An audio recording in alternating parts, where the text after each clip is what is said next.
Good evening, race fans, and welcome to the Decor Depot Southern 500 from Darlington, South Carolina, home of the Darlington Raceway, the famed Lady in Black, for 500 real miles here at the virtual version of Darlington.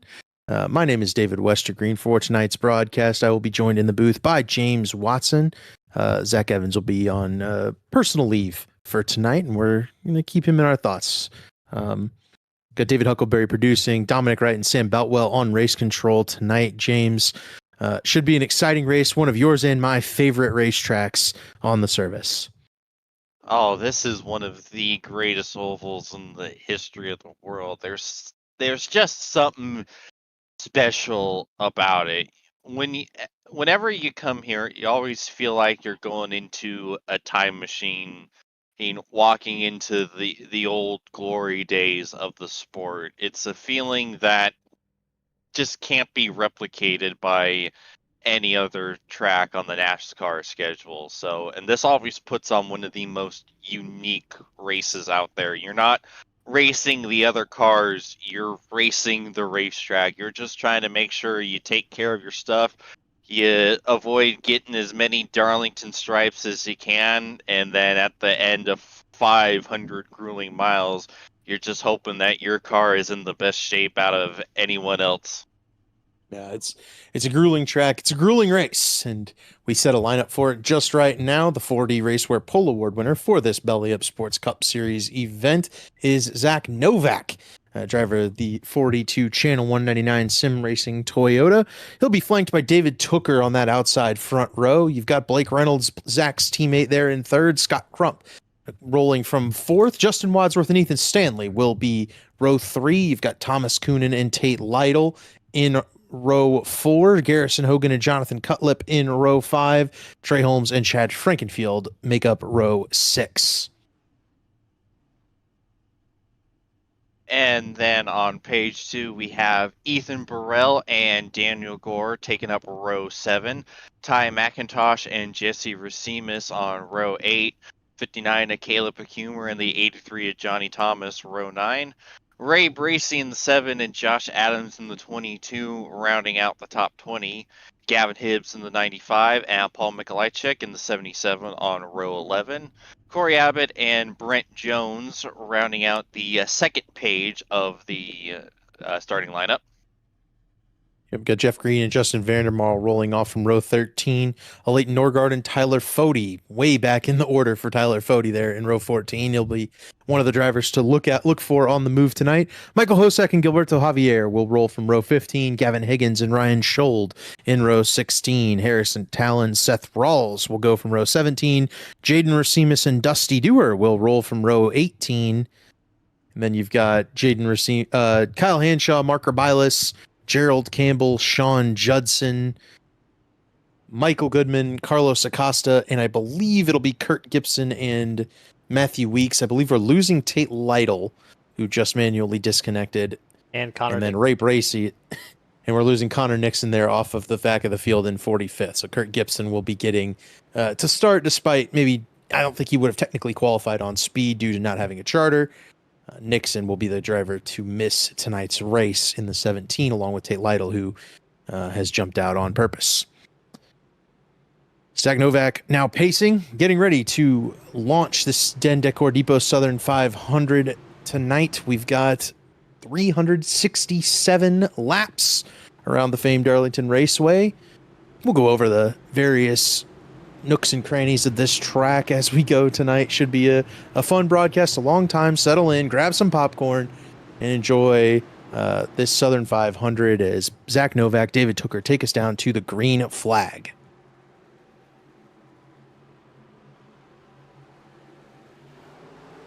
Novak on the loud pedal. We are racing here in the Belly Up Sports Cup Series for the 6th time this season, I believe. Zach Novak down into turn 1, utilizing that apron line.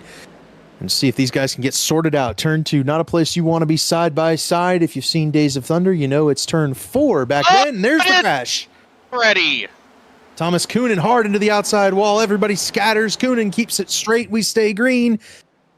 The front 6 or so get a really big gap on 7th place. It looks like 8th place, Garrison Hogan. He's going to be about a second behind Justin Wadsworth in 7th. It was Coonan who got slammed into the outside wall. We'll see if the crash damage is significant for that 36 car. It's gotta be. He clapped the wall directly with the right front. I imagine that car is toast. Oh, no, I don't think so. Look at that. He's still keeping pace. So I think thankfully for his sake, I think I was wrong. I think it's damaged and it's going to hurt his long run pace for sure. But yeah, Thomas Coonan's probably going to need to hope for a quick yellow here to fix it. Yeah, you see that right front corner is kind of pushed in pretty significantly, but looks like he got away without getting major damage to the suspension on that car. That's the key thing. As long as everything's connected, he can still drive. So there you go. Thomas Coonan he's going to be able to recover, I think, but it's not the first thing you want to do on lap 1 on the back straightaway of a 367 lap event. The other thing you don't want to do is have connectivity issues help you miss the start. That happened to Ray Bracey and Michael Goodman. Both of them are well off the back of the field right now. We'll want to note we do have 10 sets of tires in the pits. These guys will have to conserve tires. I think you can definitely eat them up faster than you'll take tires in that case over the course of tonight. So you want to make sure you're running at least 35 to 40 laps per run. You'll have stages at lap 115 and 230 tonight, so we'll keep that in mind. We will not throw organized yellow flags at those moments. We will, however, award points from 1st to 10th. Yeah, that's the thing about Darlington, and we're probably going to see that, is that with how terrible this track is when it comes to tire wear, even just a couple laps difference will be a huge advantage on tires. So you're going to have to keep that in the back of your mind. Like you talked about, you're going to have to conserve, because depending on how this race goes, you could very easily go through 10 sets of tires, and the desire to will be high because, like I said, you get so much of an advantage even just a couple laps fresher tires. So if you do get that caution and then a caution right after, you gotta sit there and go, how much do I value these tires? And that's where the strategy will really shake up this race. Yeah, I think the pit strategy will be a significant factor, a talking point of us as we go through tonight's event. Right now, it is Zach Novak by 7/10 of a second over David Tooker. He is in firm control of this race. One of the pros, the guy who's got, maybe the most laps of anybody out here on the track at Darlington Raceway so far, working back towards one of the battles on track. It's between Chad Frankenfield and Ty McIntosh. This is a battle for the 12th position right now. McIntosh working that throwback painted by Ray Bracey. Chad, I'm not sure who painted Chad's throwback. Both of them running throwback schemes, though, just in front of another throwback in Caleb Becumer in that 59 car, the old school look. Chad's is Brad Keselowski from 2013, and 2013 Clint Boyer was Ty McIntosh's. So Ty went to try and find an obscure throwback for his throwback. Found one that I'd never seen before. A car Clint Boyer, pretty sure, only ran in one race. Yeah, you can tell it's kind of a alternate 5-hour energy scheme. I think is that the camouflage one? Yeah, it is. Yep. Yeah. I've seen it before. I just can't remember the exact race. Obviously, with it being camo, you would expect it to be like a military themed throwback, like during the Coke 600 or something. But yeah, I believe it's from 2013, just like Chad's is. Yeah, it's a couple of 2013-ish era cars doing battle. Just behind them, a couple more throwbacks. You've got Josh Adams, is 22, rolling with a Ward Burton throwback from the 1990s, the MBNA colors. And just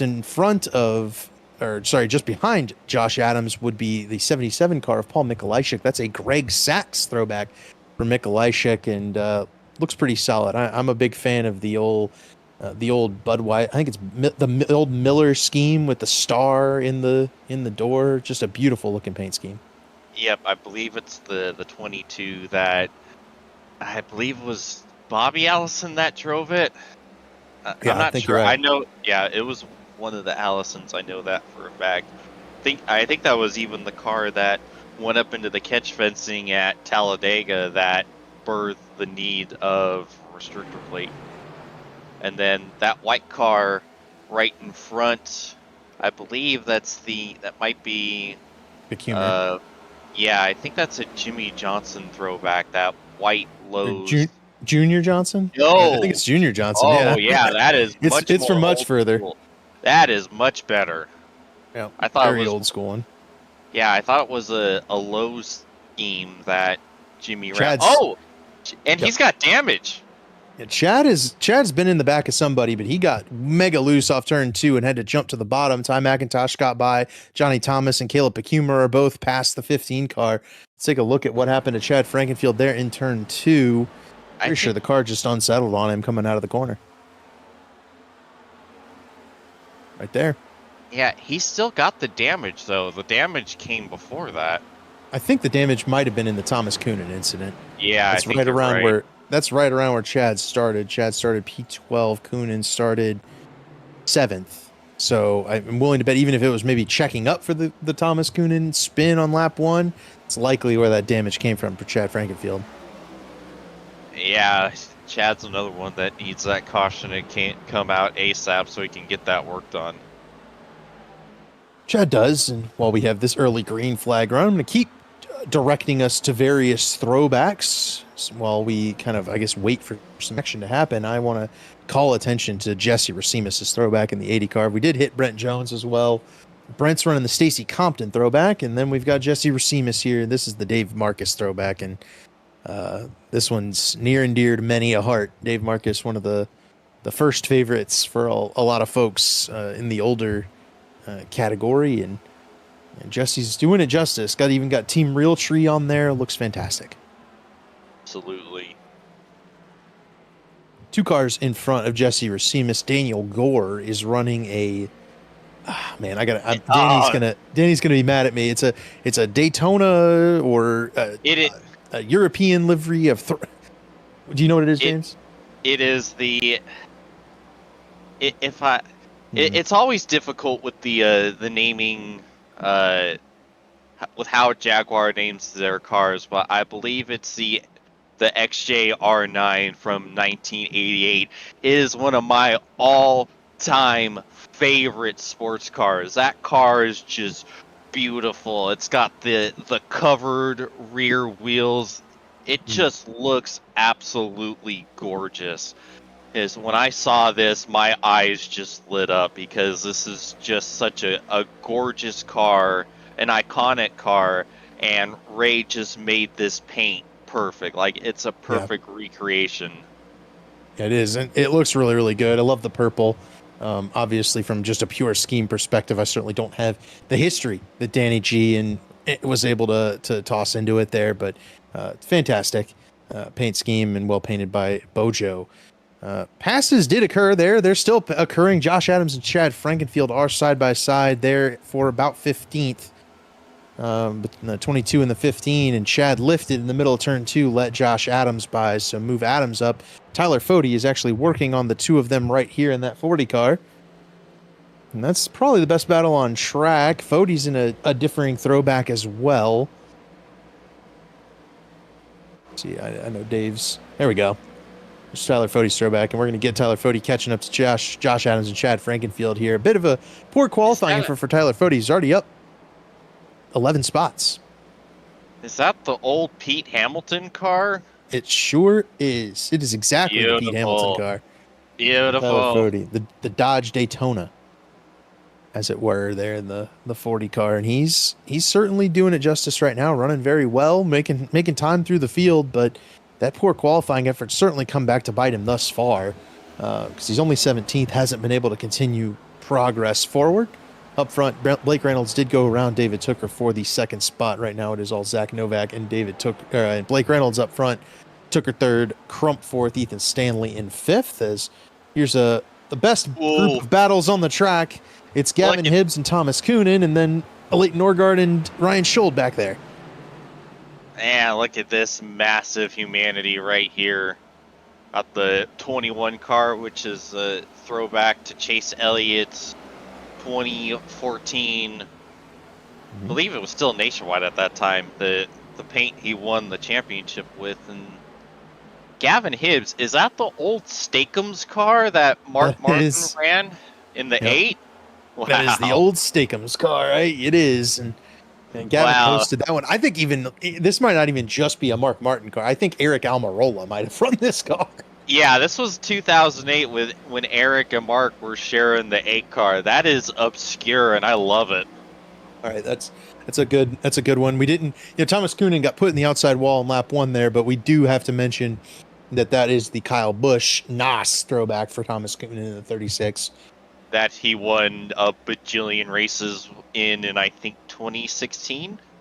Yep. Couple of cars we have to talk about that are just behind this battle is Gavin Hibbs struggling to pass Coonan on the bottom lane. We got to mention Justin Vandermarl and his teammate Jonathan Cutlip for Fueled Up Racing, running the Shrek throwbacks to Bobby Labonte and Tony Stewart.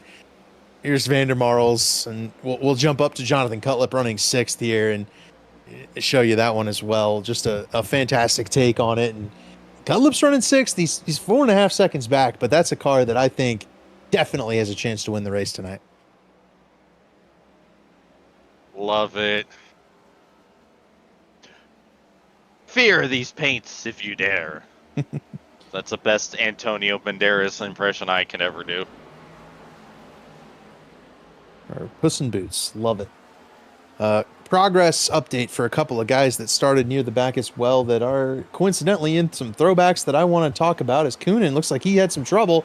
They're going to be 3 wide into turn 3. Oh, dear. Seth Rawls is up on the top. That's one of them, running a Casey Kane throwback for the 25. The other is going to be at the back of this picture at some point in the near future. Actually, maybe not. Yeah, it's in this picture right here. Matthew Weeks in the 11 car. Right there, just behind Justin Vandermarl and Elite Norgard. Weeks qualified. He hit the wall a couple of times in qualifying. Ended up 44th on the grid. He's up to 28th. And that's a car that I expect to be contending for the race win. But he has got so far to go. It's going to be very difficult for Matthew Weeks to get through this field, both clean and still with a chance to win this race later on tonight. Yeah, and Weeks running the old Jeff Burton XI batteries car. Norgard clears Coonan. There's another throwback. Kurt Gibson. He's been in the inside wall. I didn't call it out because Kurt is already pretty well off the back of the field. We've also run into some issues where Ray Bracey is disconnected from the service a couple of times. He missed the start. No. Now he's 6 laps down. Before his car dumps off, we're about to see it drive by on the outside. I do want to cover it in case Ray decides to call it a night. But the old GoDaddy number 7 is back on track, and I don't know if we're going to get a shot of the side door. Bo Daddy. The Bo Daddy there. And he's got Pushkin's eyes covered in the sunglasses that the GoDaddy guy wears. It looks truly amazing. I don't know, Dave, can we get the side? Michael Hosak's been... Oh, no, it's not Michael Hosak. It's one of the other Jeff Gordon schemed cars. Might be Gilberto Javier. There's the sunglasses for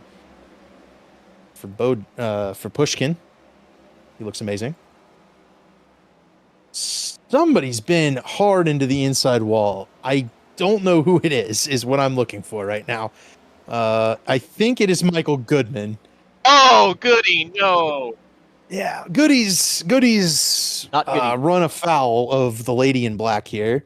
So too is his teammate Dusty Dewar.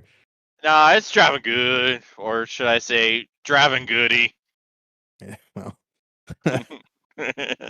Goody is, yeah. This is so. I want to mention this, and this is something that I've already seen a couple of times. Carlos Acosta, Kurt Gibson, and a couple others have encountered this particular issue. Is when you cross the seams, you see the black seams across the racetrack there, everybody, and when you cross those exiting turn 4, the car gets incredibly light. To the point that, a normal race car, when you feel the loose condition, you can kind of turn back to the right.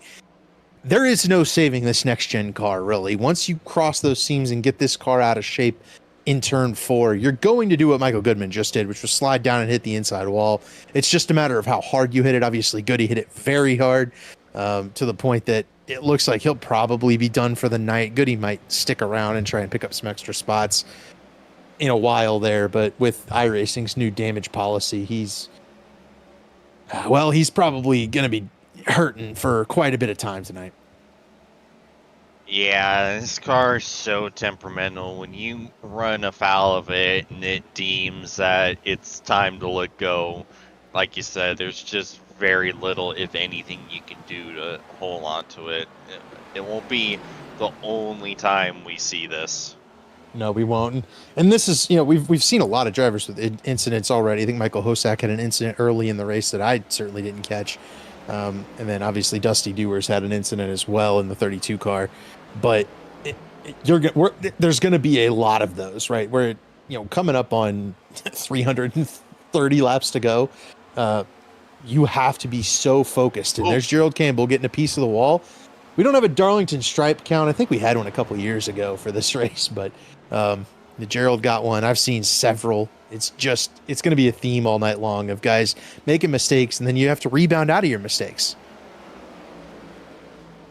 Yeah. And that's the difficult thing. But the one good thing about this car is that with the composite bodies, this car is a lot more robust than you would think. It's fragile, but it can also take a pretty big beating. Like, obviously, you saw Koonin got that big hit on the outside wall, and he's still able to not only run, but still carry some solid pace. So you can make contact with it and still be okay. It's not like the old sheet metal bodies where a Darlington stripe like that right there, like in an older Cup car, you bend that sheet metal, you take the skew out of it, and you're hurting. The next gen can handle that type of wall hit with no issues. Just a scrape to the paint, some of the fibers torn off of it, but overall still no issues, no discernible damage. So that does make Darlington easier in that regard. Easier in major quotation marks, of course. Right, yeah. I mean, you have to battle the seams, you have to battle the other cars. Now Thomas Koonin's dealing with, I'm certain, an ill handling number 36 cars. We were on board with him there, and you mentioned that he's able to keep some pace. Well, the pace for Thomas Koonin currently is dropping to 29th place on the grid, and 30th is looking underneath him right now, though Harrison Talon is blinking in and out of existence. If you watch the recent episode of Quick Shifts, you'll know that Harrison's new gimmick is to say that you're imagining the blinking. Unfortunately, Harrison, we are not. It is still occurring as Jeff Green goes underneath the 8 car and moves on by for 30th. And you see Harrison, one of the cars that are not running a throwback. Same with, I believe, Leighton Norgard, Zach Novak, Gerald Campbell, Gavin Higgins. So for that, we will shame them. Shame for not running a throwback. Shame, shame, shame. Shame is right, as Corey Abbott does make the pass in his throwback, just in front of Gavin Higgins, and then another throwback. One that we haven't necessarily touched on yet, but it is Ryan Schold working with Seth Rawls. Do want to give both of these throwbacks their time in the sun. Both look excellent. This is the Sam Hornish Jr.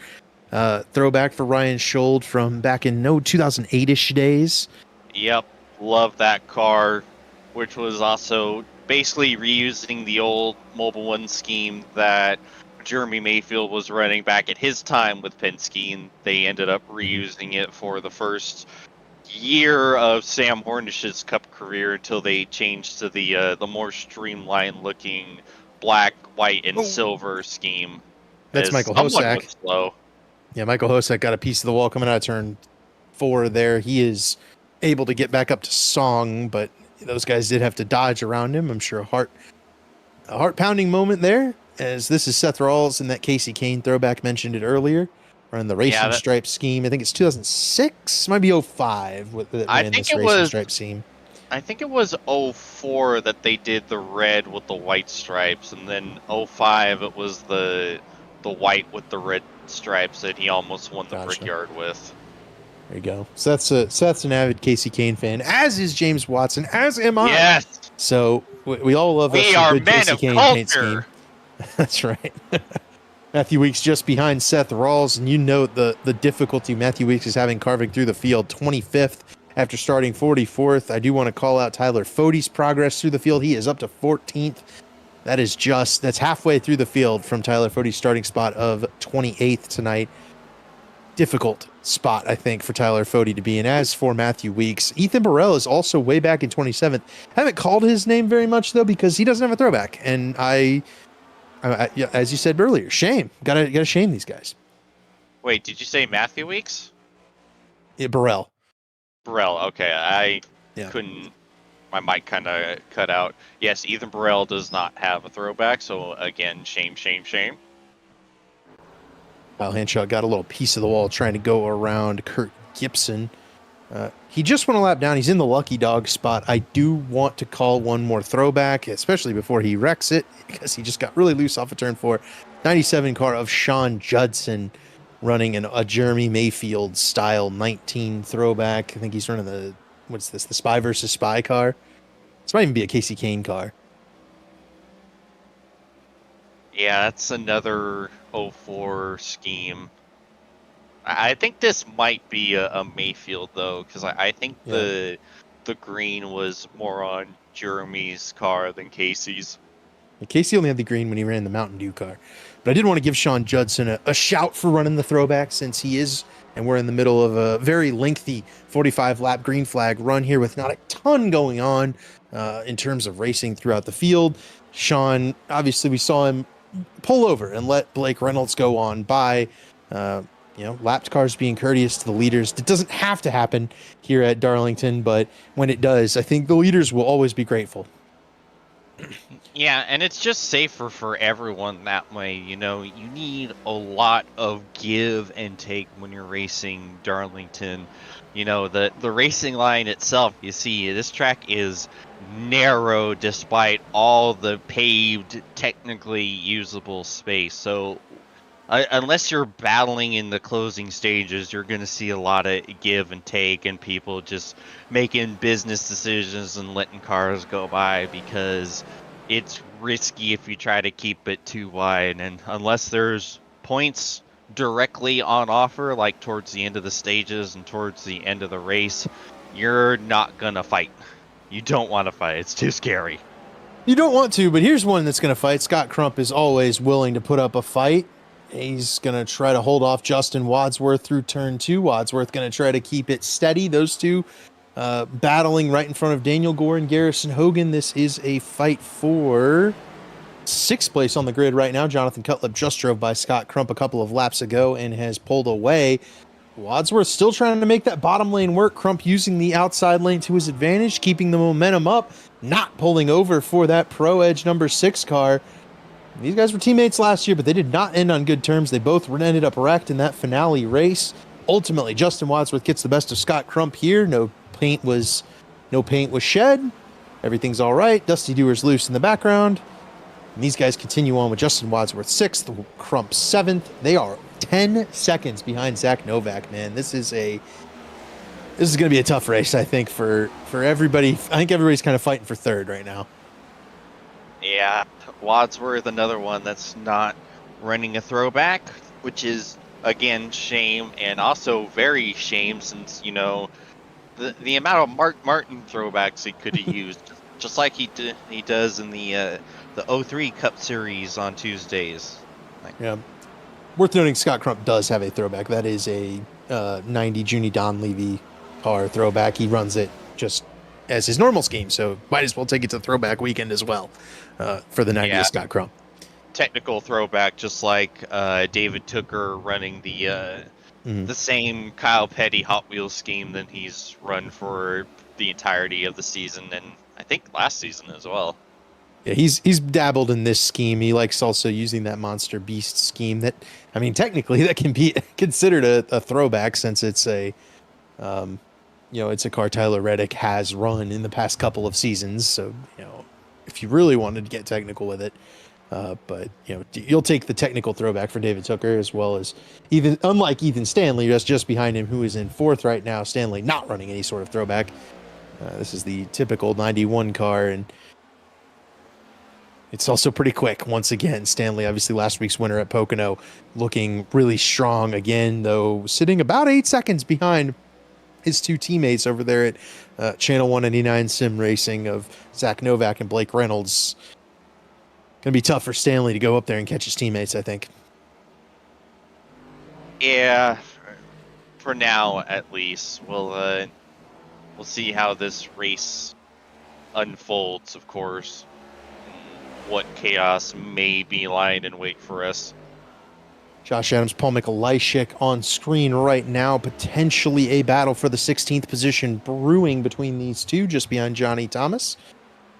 Up ahead of them, Ty McIntosh, Caleb Becumer, and Tyler Fody are all in a line, though I don't know if there's really any racing that they're doing right now. They're kind of just following in order right here. It's almost like a train as Seth Rawls and Matthew Weeks get into a battle. Might be short-lived. Rawls tucks in line behind Matthew Weeks here, and this group continues single file. It's so tough to run side by side around Darlington. Yeah, and with it being kind of a procession right now, I think that makes a lot of sense.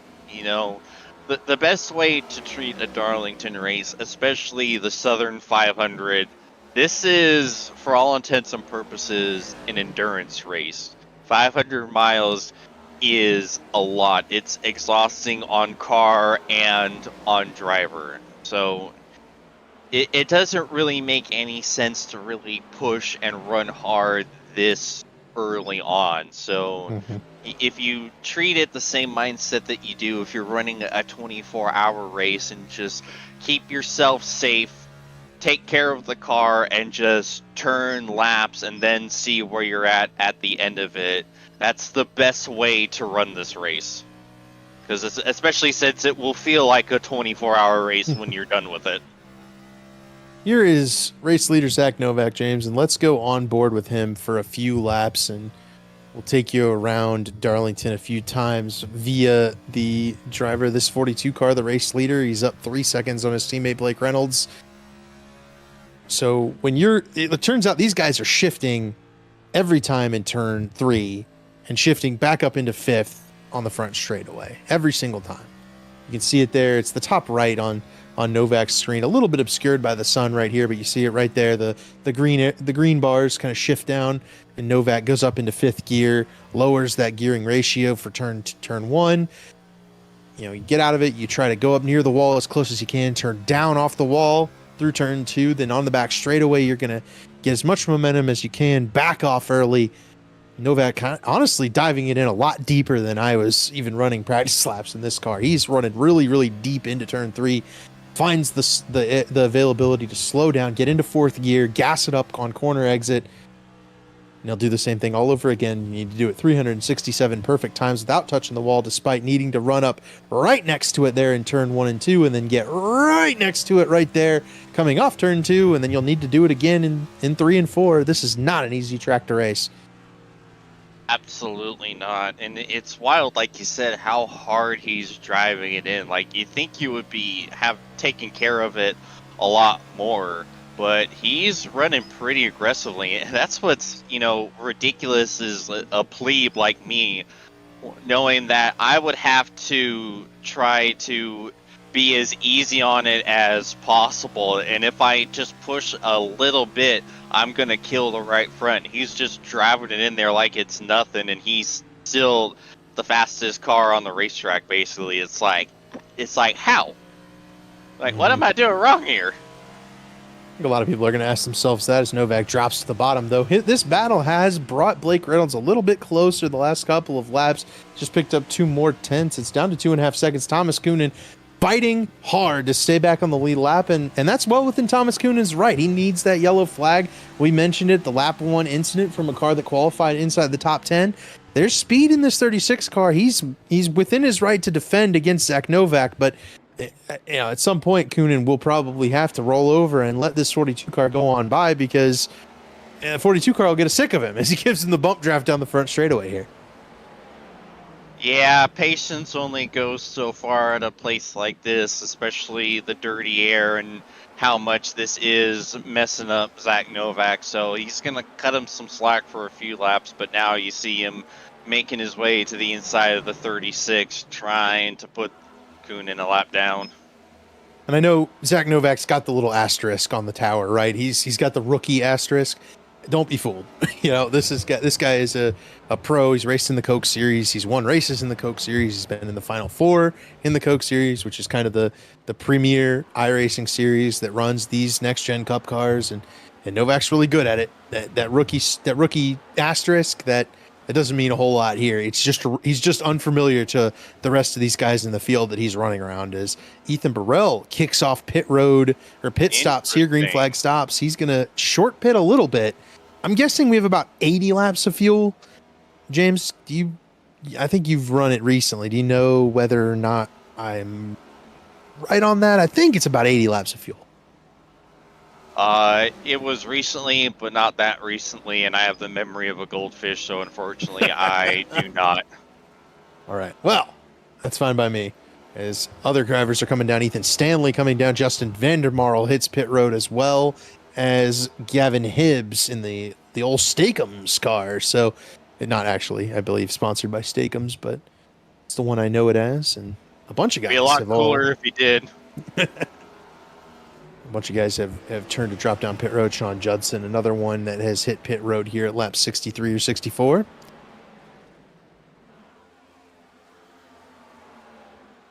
We'll see just how fast the new tires are. And while we've got him on screen, I think we shouted out just about every throwback. We missed one. It's driving by on the bottom right there. Gilberto Javier in the 85 car is running the Jeff Gordon 2013 throwback. And Seth Rawls did a magnificent job on this car. It looks fantastic. He's got the 3-wide TV logo taking over the kind of the DuPont, I think, or it's Exalta, the Exalta A, I think, at this point in Jeff Gordon's career. And correct. There's the flames and the yellow on the bottom. It just looks really, really good. So I did want to highlight this throwback. I'm pretty sure we managed to cover them all here in the first 65 laps, though. I think we did as well. And that's the fun thing. The real fun thing about throwback races is being able to look at everything and go, oh, hey, I know that scheme. That's the so-and-so from so-and-so. And you get to experience the nostalgia and the memories you have associated with those paints. It fits with the track itself, just like what I said in the opening. It transports you back to the old days and makes you remember the things you loved about the sport and kind of reminds you why you love it to this degree. Yeah, that's why we love Throwback Week and the Throwback Race and everything, is hopping around between some of the drivers here. I do want to know Jesse Racimus just lost a spot to Tyler Fode, and Caleb Bacumer currently pressuring Racimus for the 11th spot. So Jesse had been running up there with Garrison Hogan and Trey Holmes. He has now fallen back quite a bit. I wonder if we see this 80 car coming down pit road shortly. It seems like the handle is going away a little bit for Jesse Racimus right now. There it is. Yeah. Loose off turn 4 as well.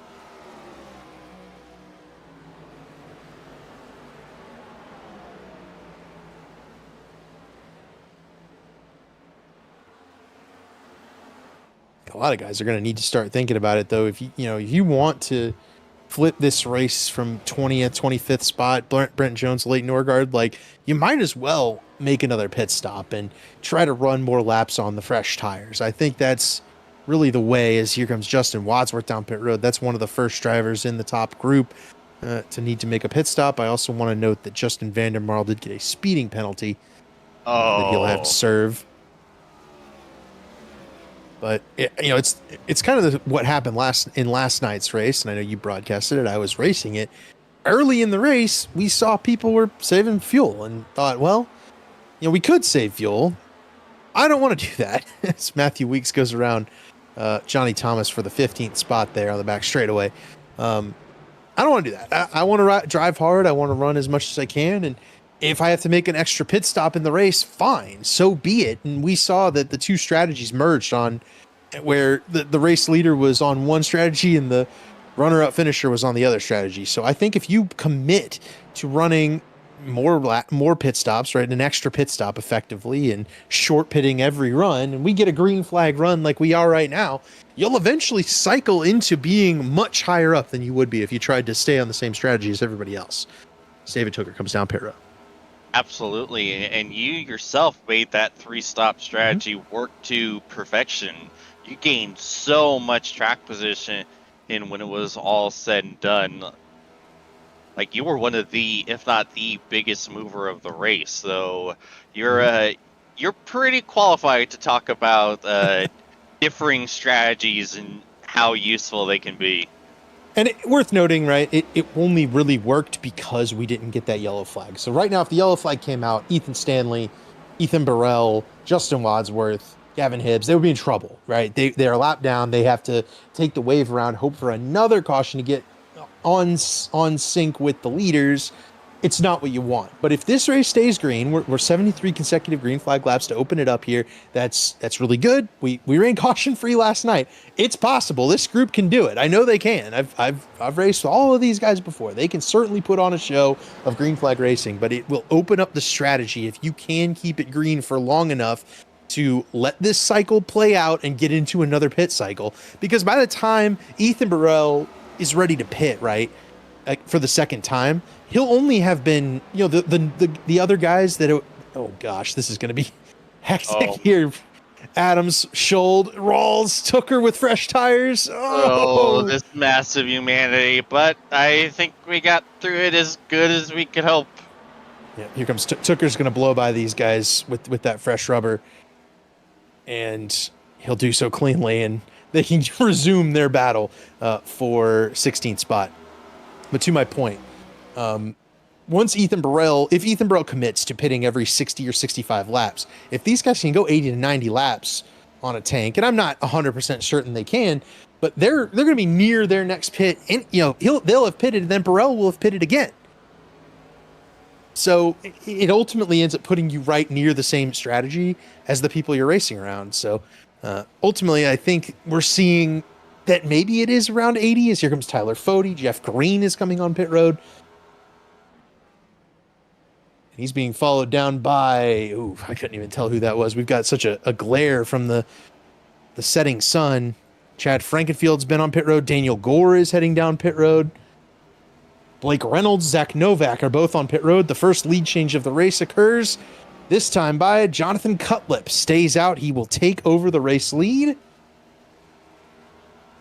A lot of guys on pit road here.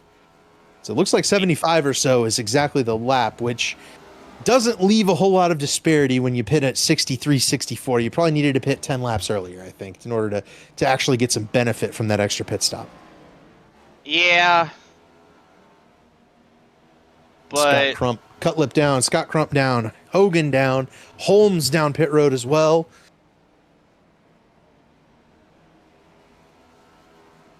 Yeah, we're seeing this green flag cycle nearly being complete here. Paul Mikulyshik stays out. He will lead a lap in that beautiful 77. Also staying out, Johnny Thomas, Matthew Weeks, Seth Rawls. I would describe that as the usual suspects to try and take a run really, really long. We've had Ty McIntosh, Jesse Racimus on pit road. Harrison Talon is down pit road. Here comes Mikulyshik down pit road. Matthew Weeks will follow Mikulyshik down as well. That'll turn it over to Johnny Thomas, who he will also bail and head for pit road. I believe that'll turn the race lead back over to Zach Novak. Oh, Seth Rawls. Seth Rawls stays out one more lap. 78 for Rawls. And he'll likely bail this time, head down pit road, and turn the lead over to Zach Novak.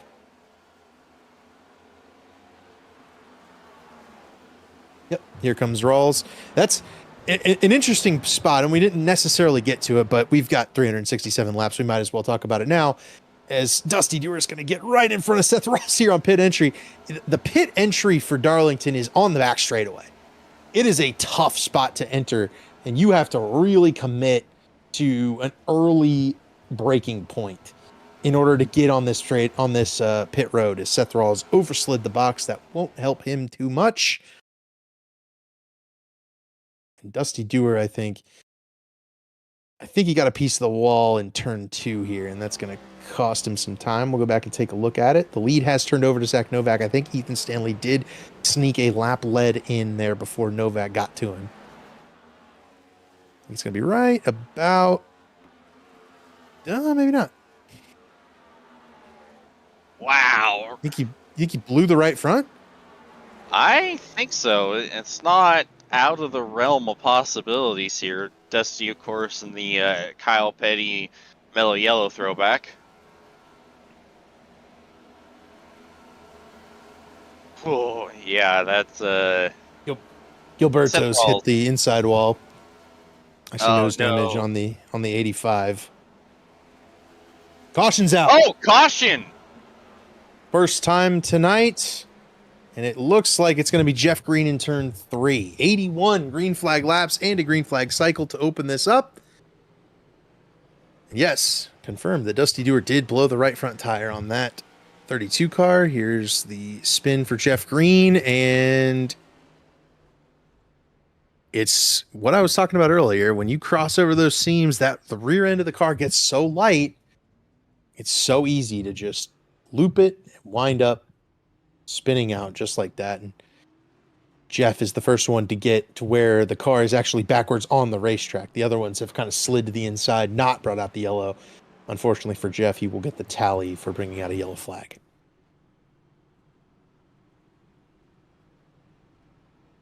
So we're going to take this opportunity, as everybody, well, some drivers hit pit road and some don't, to play our ads, get our sponsors in, and we'll be back for the restart. Since 2010, race fans have had one burning question. When will the Xfinity Series return to Worldwide Technology Raceway? You asked, NASCAR delivered. On Saturday, September 6, 2025, the magic is back. The track that launched the legendary careers of Harvick, Busch, Keselowski, Edwards, and Earnhardt Jr. is now ready to write that next chapter. We're going to introduce you to a new crop of future champions and Hall of Famers. And in the process, we'll create more of the greatest moments in racing history. NASCAR Weekend 2025, the NASCAR Cup Series Championship Playoffs, the Confluence Music Festival, and now 250 miles of the NASCAR Xfinity Series. 2 incredible races, 1 challenging track, a 3-day party of epic proportions. Go to www.raceway.com and lock in your weekend racing and camping packages for as little as $20 down.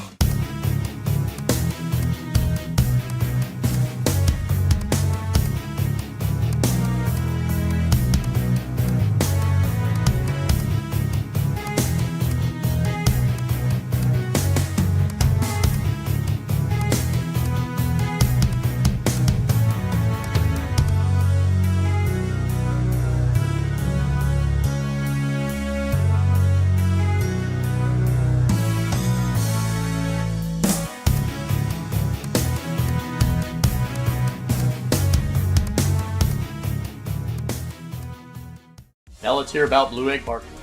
Rev up your business with Blue Egg, your marketing pick group. Turbocharge your lead generation with experienced drivers that can navigate the competitive track to connecting with your customers.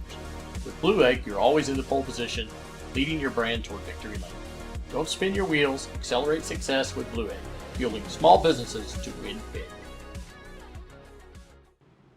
Welcome back to the Den Decor Depot Southern 500. Den Decor Depot, the purveyors of fine vintage goods on Etsy since 2019, based in the foothills of the Pocono Mountains. Visit dendecordepot.com. And James, we are getting ready to go back green after our first yellow flag, lap 83 of 367. These guys can get to the stage on fuel there. Should be a fun fight. We'll see what Daniel Gore has for Zach Novak as the pace car is off. We are on the loud pedal. Zach Novak gets the big jump. It'll be Tyler Fody working to the inside of Daniel Gore for the second spot. They'll work into turn one side by side behind Zach Novak, who flies away for now. Yeah, massive jump from Novak there off on the initial get-go. Daniel Gore doing a good job to get back to him and stay with him. Yeah, Tyler Fody able to sneak through to second. Will be Gore third, Hogan fourth, Trey Holmes up into fifth. This whole group did not pit. They're using the same tires. They finished the last run on. The first cars on tires will be Blake Reynolds, Jonathan Cutlip, Ethan Stanley, and David Tooker. Since they pitted so early, they have all gone down and collected another set of tires to throw on the car. And there's a spinner. It's Blake Reynolds sideways in turn two. He will hang on to that 66. What a save from Blake Reynolds, but that is going to back up this field massively. That was all of the cars who were on tires are now way behind the front group. Good Lord Almighty. And darn, my mic didn't pick up my reaction. Oh, that's netcode. Big netcode from Matthew Weeks into the side of the Blake Reynolds machine. I saw him Weeks check up, thought he might be having an issue. He had obviously pitted so late, he just stayed out after that cycle. And yeah, I mean, very fortunate that wasn't a yellow for Blake Reynolds, that car didn't snap back up and hit the outside wall and give him some major damage. Yeah, we've talked about it a million times in this series. You know, the death wobble of the next gen, that's what makes it so hard to save, is that you think you have it, and then it just all of a sudden snaps back to reality and sends you up into the wall. So fantastic job by Blake. Oh, now we got the caution. Yep. Caution is now out. Trying to find it. I don't see anything on my end. No one reacted. But caution number 2 here at lap 88. It looks like it's a spin on the front straightaway. I'm seeing the smoke, but I don't know who. Lucky dog will be Harrison Talon, and several drivers who took the wave around will be feeling pretty good. Johnny Thomas, perhaps? Oh, Ty? I don't think so. Let's see. Norgard, maybe? Thought it was on the front straightaway, so could be wrong. Could have been one of the guys way in the back here.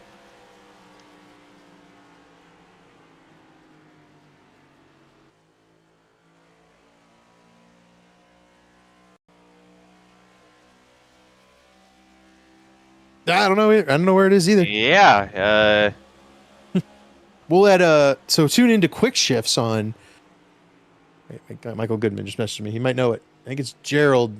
Gerald maybe would be the one to look at here on the caution lap. So before this, there he is. There's the caution. What happened to Gerald Campbell? Looks like he and Seth Rawls made a little bit of contact. They were fighting for a lucky dog position. Made a little bit of contact right there, entering the front straightaway, and around goes Gerald Campbell.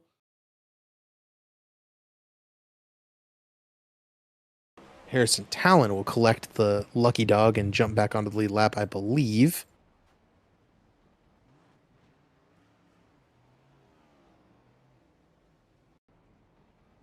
And that was your yellow flag. Yeah. Okay. Sounds good. So that's pretty fortunate, I think, for Blake Reynolds too. Like, and pretty much a whole group who just took tires. They were going to have to use basically all of the good in those tires to track down the front group. Now they get the refresh. They get to catch back up. Ethan Stanley, Jonathan Cutlip will be 10th. Ethan Stanley 11th behind the top 9 who are on the same tires they got on the green flag pit cycle. And I think that will make for a bit of an interesting strategy difference, as there's our note from race control that there is no tally. This time through, Paul Mikolajczyk was the only one who came down pit road among the lead lap cars. Yeah, now this is going to make these next 20 or odd laps or so, even more crazy, is going to have a lot more cars trying to battle for the win of this stage. I don't know if there's, I don't know. I honestly don't know if there's going to be much of a battle for the stage, but for those points from 2nd to 10th, I think there will be quite a bit of battling. We got to do something to bring the excitement here as the broadcasters. Okay, I'm doing my best. There's going to be a lot of excitement, I think, on this restart. Pace car is off. Zach Novak in control of the race right now. Tyler Fody to the outside. Novak fires off, gets going well in the restart zone, and again gets a really massive jump on the rest of the field here. Fody and Gore battling into turn 2. It'll be Fody that rolls through. Gore left to fight Garrison Hogan off. He will do so for that 3rd spot. And everybody steams off turn 2 all right. No contact made in the field, and they'll get into turn 3 with Tyler Fody pursuing Zach Novak for the race lead. Yeah, there's just something about being able to have that advantage as the leader on the restart. You know, I've mentioned this a couple times, especially during the truck broadcast. You know, it's just so difficult for those on the outside to really have an opportunity to fight and get a good jump with the leader. It's just tough. Leader has so much control. You don't necessarily have a real spotter. You kind of have to react based on video game timing. Not an easy task, I think, to restart through the outside of a race leader, as the battle right now is between Jonathan Cutlip and Caleb Pecumer. Pecumer working hard to remain in the stage points era, as Jonathan Cutlip trying to bypass the 59 and roll forward, and the exit of turn 2 was a little... Oh, no! Vandermarl and Green around. Darlington's notorious for not throwing yellows in those situations, and with Vandermarl and Green out of the way, iRacing deems no yellow. We will continue on.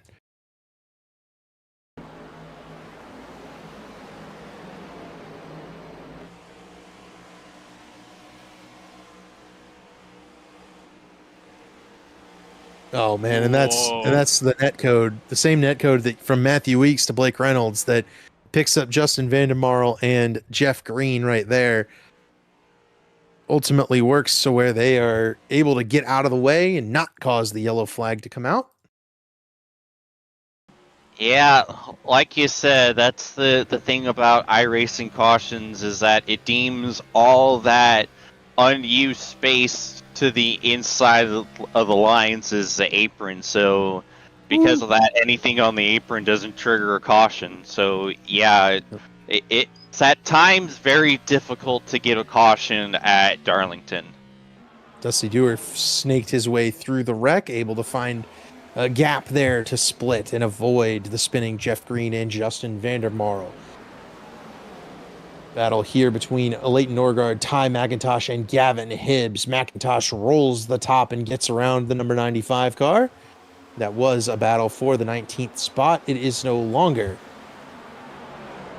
As we move forward, David Tooker working the inside around his teammate Justin Wadsworth. Ethan Burrell, their other teammate, is also right there in the 37. This is 13th, 14th, and 15th.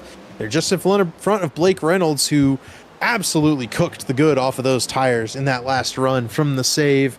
I think Blake will be awaiting a little bit of a longer green flag run here to where he can go strap on 4 new tires and maybe then start to make a charge back towards his running spot during that long run of P2.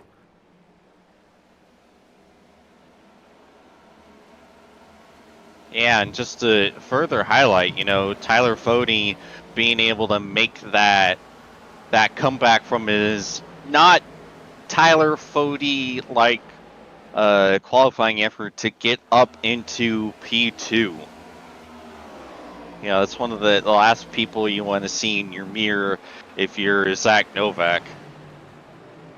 Right. Novak's certainly not had any trouble, I think, leading, and Fody's not quite able to get to the pace there, but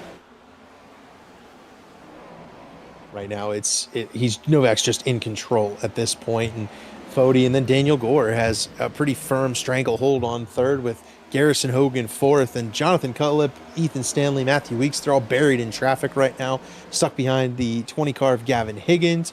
Cutlip is behind Scott Crump, and as they move forward, the good advantage they have in the tires is going to go away, and that's ultimately going to result in them, I think, stalling out at some point here as they try to pass through the field and further into the stage points. But here comes Ethan Stanley to the inside of Gavin Higgins, looking for the ninth spot.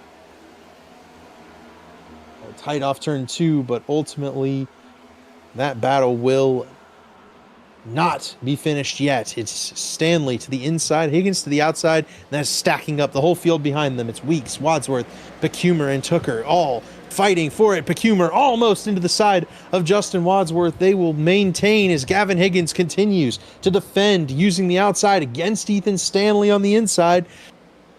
And this is just allowing for Jesse Racimus and Up to drive away from this pack. Yeah, this is just a mass of humanity, and it highlights how difficult it is to pass here at Darlington. Like I said, and many passes are done at Darlington because of both parties' give and take. But what happens if there isn't any give and take? Well, right there, you get a big old train because it's very hard to pass because you're able to wrap that outside so much easier. That's basically the proper racing line around here. So unless you get a massive run and you throw the slider of a century, you're not going to be able to complete the pass if the other car isn't already willing to give it to you. Yeah, and all this battling from Gavin Higgins has allowed for a big gap to get opened up there towards Jesse Racimus. Also, it has dropped Ethan Stanley, who did get a piece of the outside wall in turn 3 last time through, and he's not even necessarily moving forward anymore. He's kind of under fire right now from Justin Wadsworth. So Ethan Stanley kind of struggling a little bit, as is his teammate in that 66 of Blake Reynolds back here in 16th. Or actually, Reynolds is now 15th. He bypassed Caleb Becumer, but this is a difficult one. This race is long. The sun is going down. Going to be a strain on these PCs. I think that's worth monitoring as we get to the end of sundown shortly in the beginning of kind of nightfall in this Southern 500. Is the PC is going to shift over from the kind of daylight era to the dusk lighting, and once that happens, I've seen PCs crash before. It puts a little extra strain. That could be a factor for these guys that normal race car drivers would not have to consider, but you could call it a mechanical failure if you were so inclined. Yeah, and it's not just a strain for the PCs, it's a strain on us because the lighting model, if you harken back to last season's race at Fontana, it isn't easy for us to see until the lights get fully turned on. So it's going to be tough for all of us to see what car is what. We'll be running blind here.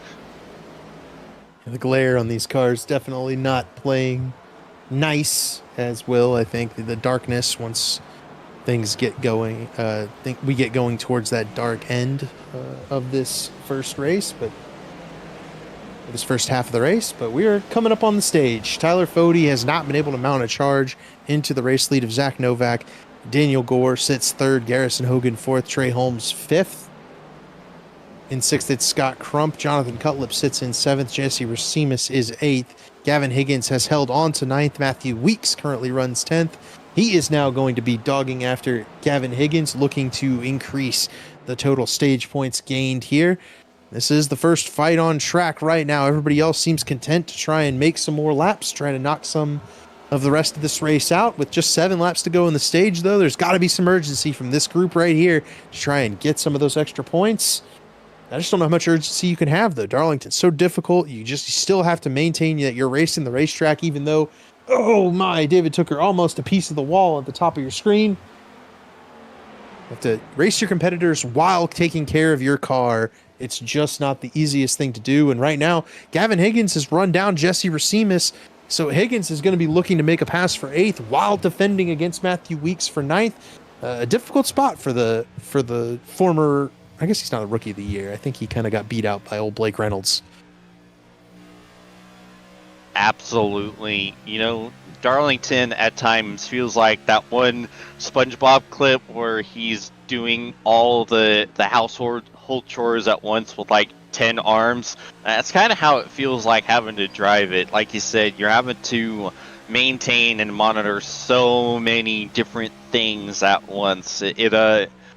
I remember during the during pre-race for the 2014 Southern 500, DW was lecturing the rookie classes. Oh, we got chaos! Gavin Higgins and Matthew Weeks together. Matt will draw the yellow flag out. We'll have to take a look and see how Gavin Higgins got spun around by Matthew Weeks. Looked to me like they came together on corner exit. Oh, Gavin got a little bit loose just in front of Weeks, and I don't think the 11 had anywhere to go.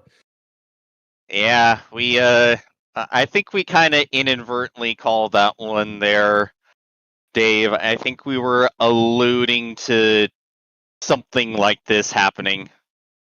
It's always a possibility at a turn 2 at Darlington. Now Matthew Weeks is going to have some damage. Gavin Higgins, I don't think he got hit at all there, but there will be a little bit of contact on the rear end of that car. And this is an interesting spot for these guys. The stage is not over, reportedly, during this yellow. So we'll have a short shootout to the end of the stage, but everybody is coming down pit road this time through, and that may result in a little bit more of chaos calamity here, potentially. Yeah, there could be some strategy being played to try and grab this stage point, I think. Scott Crump has stayed out. Johnny Thomas has stayed out. Those guys are going to look for a stage point. They are, I believe, in the chase points at this moment. See who wins the battle off pit road behind them. I'm not seeing any two-tire type calls. It's like we're just going to be... Everybody else is going to take 4 tires, and then Scott and Johnny are going to try to steal themselves some stage points. And we'll see how that works, because, I said that even a couple laps of difference of tires is very noticeable. Crump and Thomas, etc., are going to have more than just a couple laps of difference on the tires. So if they do in fact hold on to these positions, it will be the single most impressive thing I will have ever seen from a Darlington race. Yeah, it's going to be tough. I think they would have hoped that a couple more people stayed out with them. That generally helps. You have the cars to body block. That's useful. In the re-rack, Ethan Burrell, I believe, took 2 tires. He is moved up to 5th, came out of pit road in front of Daniel Gore. So if there's one driver who made a move on pit road, it will be Ethan Burrell, as we are now 1 to green. It's like Gavin Higgins didn't get off pit road in time, and he'll go a lap down here. So that's unfortunate for the 20 car. Nope, maybe not. They might be letting him by.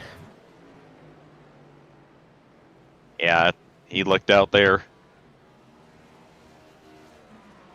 So to re-rack, it's Scott Crump, now the race leader. Johnny Thomas in second. Crump has elected the outside lane, pinning Johnny to the bottom, pinning Zach Novak behind Johnny Thomas, allowing Tyler Fode to restart in that outside lane and try to move past Zach Novak and into the lead. So this could be a little bit of teamwork from those Lake Norman Chevys to try and get an advantage over Zach Novak here on this restart. The pace car is off. Scott Crump has the control of the field. 2 laps until the stage is awarded. We are racing again. A great restart for Scott Crump. Tyler Fode clears past Novak. Novak's going to get in front of Daniel Gore, get to the outside of Johnny Thomas, but the track position has flipped. It's Tyler Fode in front of the 42 right now. That's huge. That's huge for Fode. Fode's now under attack from Zach Novak. They're 3 wide stacked up behind Daniel Gore, who was stuck in behind Johnny Thomas. For now, it's going to be Novak going after Fody. Fody trying to use the dirty air of the next gen to keep that 42 back behind. It's not going to work, though. Fody's going to have to charge after his teammate on the last lap of the stage. Crump leads. Fody looking for second. Novak looking for third. They will not be able to get there. It's Tyler Fody going off turn 2. He's going to go for the lead. They're 3 wide for the lead in the stage. Oh, dear. Oh, Novak to the bottom. He's off the racing surface. It's not going to work for Novak. The Lake Norman Chevys will decide this stage. Tyler Fody, Scott Crump off turn 4, racing hard against each other at the line. Scott Crump by 2 thousandths of a second to get the stage. Well, he puts it in the wall. That is one of the most. I said it. That is one of the most impressive things I've ever seen. The fact that he was able to hold them off on those older tires is unbelievable. I know it was only 2 laps, but I've seen the staying out call on just a couple laps difference end up in major pain for the cars that did stay out. So the fact that Crump was able to pull it off and bring home the stage win, that is unbelievable. Didn't quite get all the rest of the stage numbers there. I'm sure you can rewind to get 2nd through 10th, but a 2 1/1000ths of a second finish between Scott Crump and Tyler Fody for the stage. And now there's Justin Wadsworth. Wadsworth sliding down. He's going to get impacted again. I didn't catch who was involved. Gerald Campbell sneaking by. It's Brent Jones that caught a piece of Justin Wadsworth on the way by. Oh, man. Trey Holmes was out of shape way before this, and it's going to pin Ethan Stanley into the outside wall. Looks like this starts with Trey Holmes there on the bottom. He went and ran the Zach Novak line, and it did not work for him, and ends up with Wadsworth in the wall, Stanley in the wall, and then Wadsworth doesn't hold the brakes at all here and collects Justin. He got on him late, and then the car flipped around and collected Brent Jones.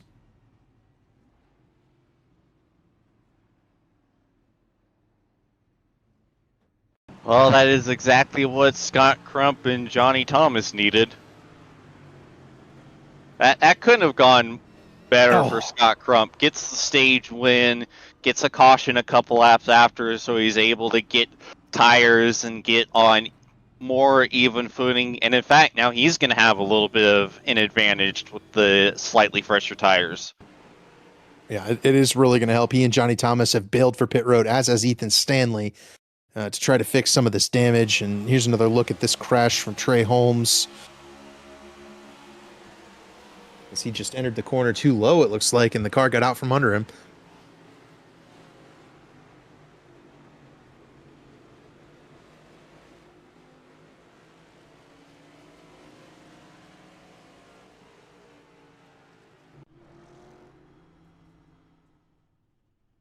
So a lot of guys stayed out. Tyler Fody was leading Zach Novak at the time of caution, so Fody will continue to rack up a laps led here under the yellow flag. 2nd place in the stage there. Novak will restart 2nd behind as we do get the tally going towards Trey Holmes in that 23 car for initiating that yellow flag. Ethan Burrell is 3rd at the moment. Garrison Hogan 4th. Daniel Gore 5th. Jonathan Cutlip sits in 6th. David Tooker 7th. Jesse Racimus 8th. Chad Frankenfield is 9th. Trey Holmes will restart in 10th.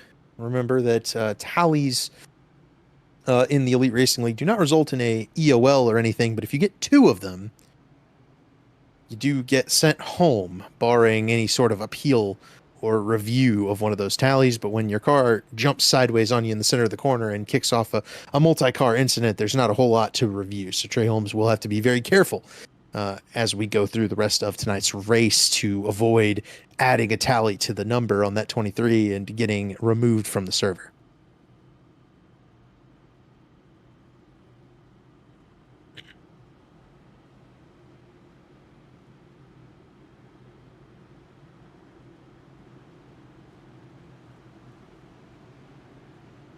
Dave has cycled through all of the lead lap cars so you can find your favorite driver. We are at 25 cars on the lead lap.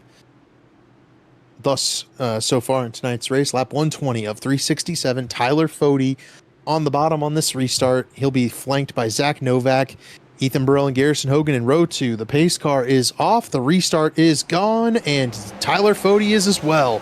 37 of Ethan Burrell gets a great jump as well as Tyler Fody, and he will try to clear Zach Novak into turn 1. Novak's going to get pushed up to the outside. He will not be able to turn down off turn 2. That outside lane is pretty comfortable, though. It will allow you to pin down that car on the bottom. Novak rolls the outside lane and clears Ethan Burrell down the back straightaway. He'll go back after Tyler Fody for the lead.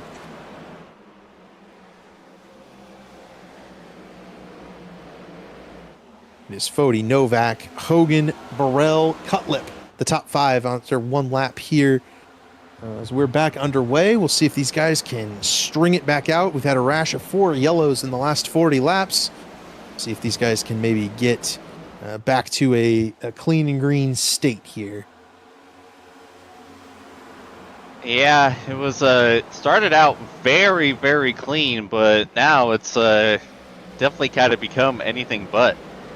Yeah, we're in that point where, the cautions have bred the cautions, and now these guys have to calm down, but they're not going to be calm. Blake Reynolds just looked to take Matthew Weeks and Paul Mikulajczyk 3 wide.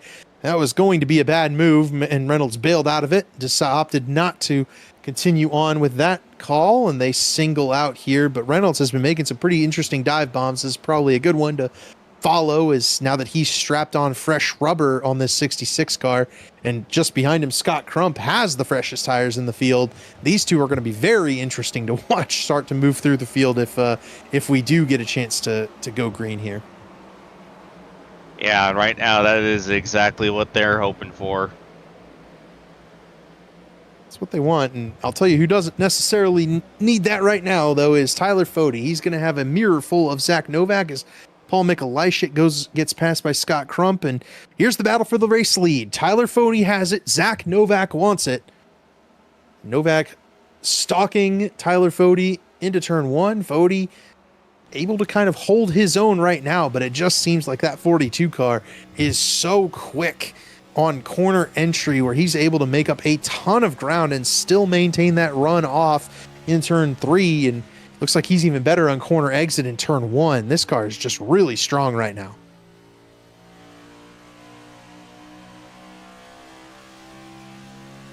Fody doing all the blocking he can, but as we're on board with Novak, you can just see how he's able to close up on the elite Belly Up Sports Cup Series all-time winningest driver.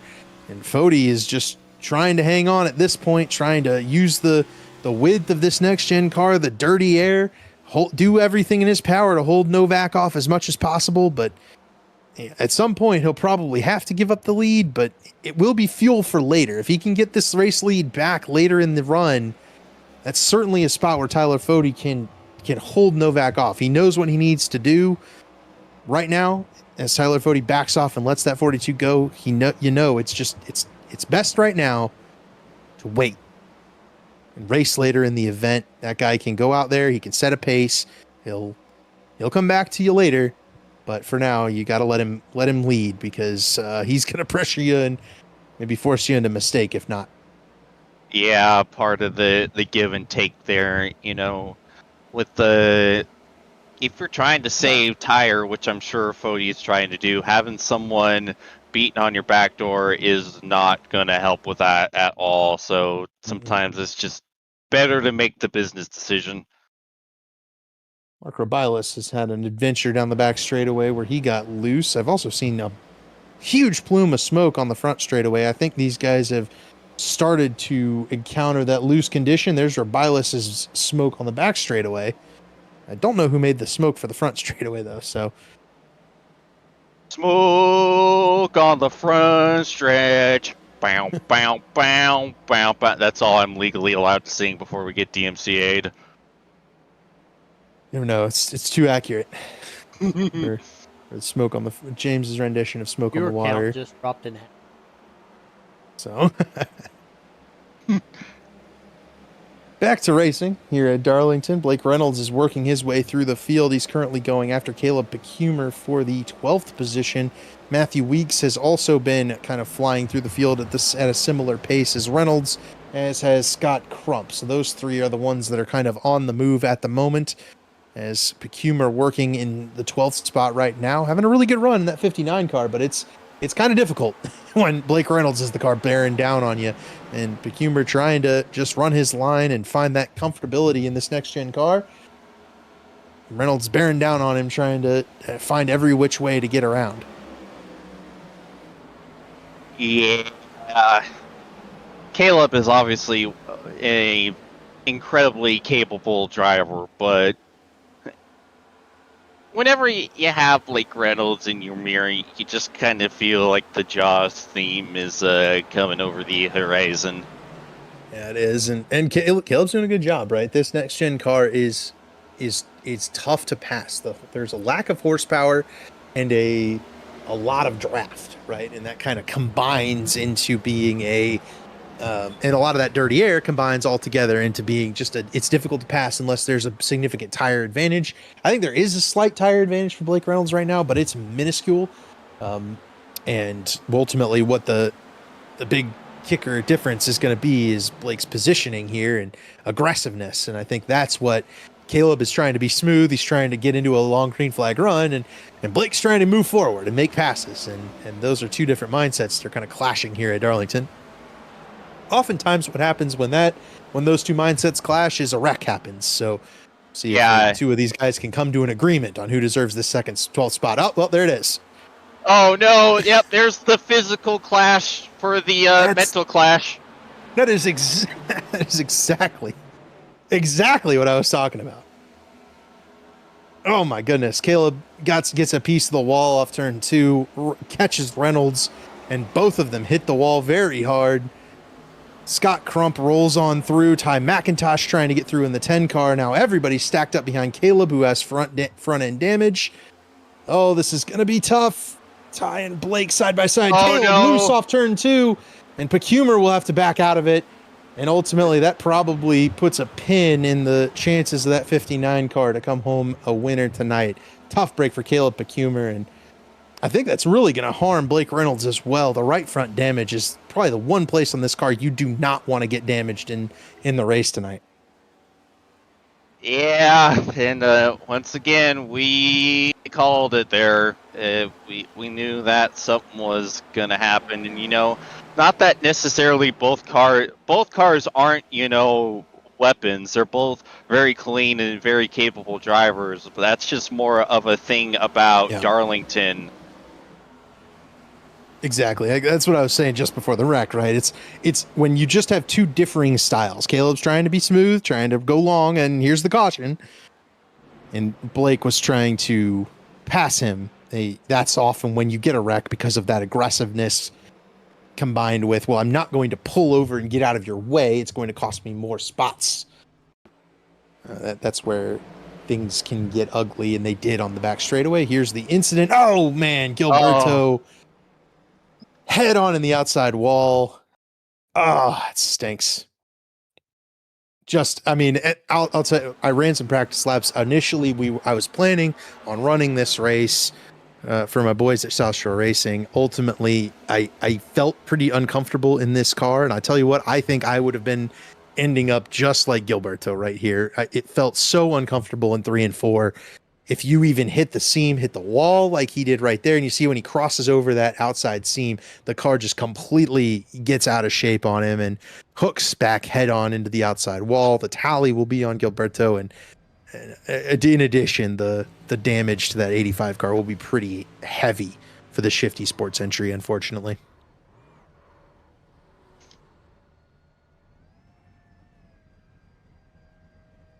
Yeah, poor.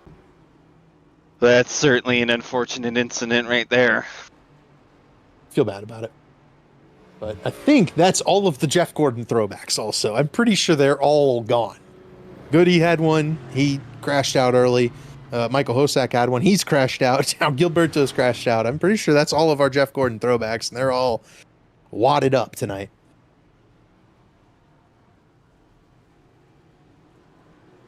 Race off pit road here as Zach Novak maintains the lead. Paul Mikulajczyk and Gavin Hibbs have stayed on the racetrack.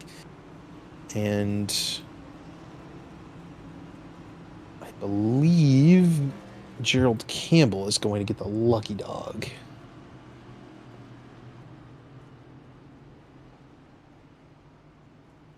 So, lap 138 of 167, or of 367 rather. We're not almost done, unfortunately. Next stage will be lap 230. I don't think you can make it to the stage from here, James. Yeah, I don't think so. It's going to be real close, in all honesty. So the question becomes, right? If you're one of those guys fighting for the top 10, Zach Novak, Tyler Fode, Garrison Hogan, Jonathan Cutlip, do you divide this stage in half? Right, run to 230 and then race backwards from there. Because I'm gonna pull out the calculator. Zach's going to tell me in the YouTube chat somewhere that he was told there would be no math, and I'm gonna do it anyway. So 137 laps. That's 70 laps or so per run. So I think you might be able to make it on 3 more stops. You'd probably have to save some fuel. I think the move is to divide this stage, the remaining amount of stage, in half. About 45, 50 laps. I'd probably go 50. Pit. I'd go the remaining 50 or so, get the stage, pit, and then I'd divide that last run in half and I'd go 77. Yeah, it's pretty much what I try to employ too. I may try to stretch it a little more on the first end and get a little bit of an overcut, but that's just kind of me. We also haven't had a green flag run last beyond 80 laps, so that's wishful thinking. As the green flag comes out, Paul Mikolajczyk on the loud pedal, he will get a great restart and pull Zach Novak clear of Gavin Hibbs. Scott Crump dives in line in front of Tyler Fode to try and go around that 95 car. Hibbs looking to try and hold off the Lake Norman duo on the bottom in those light blue entries. Garrison Hogan working the top lane around Tyler Fode for that 5th spot. For now, everybody able to keep it straight. We continue on as Mikolajczyk leads Zach Novak and Gavin Hibbs through turn 3.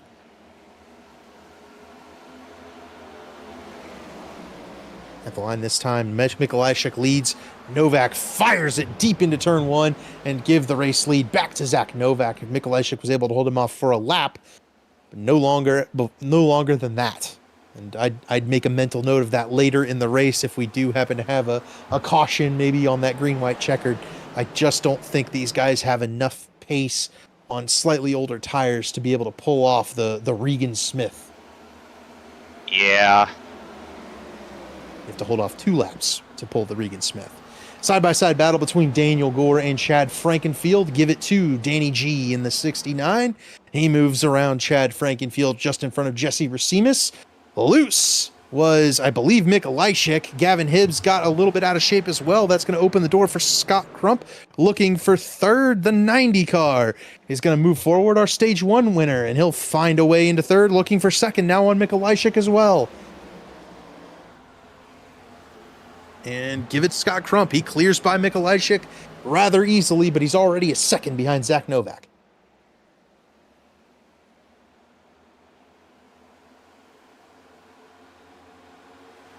I mean, that is a wild gap. Yeah, he is walking away from them already.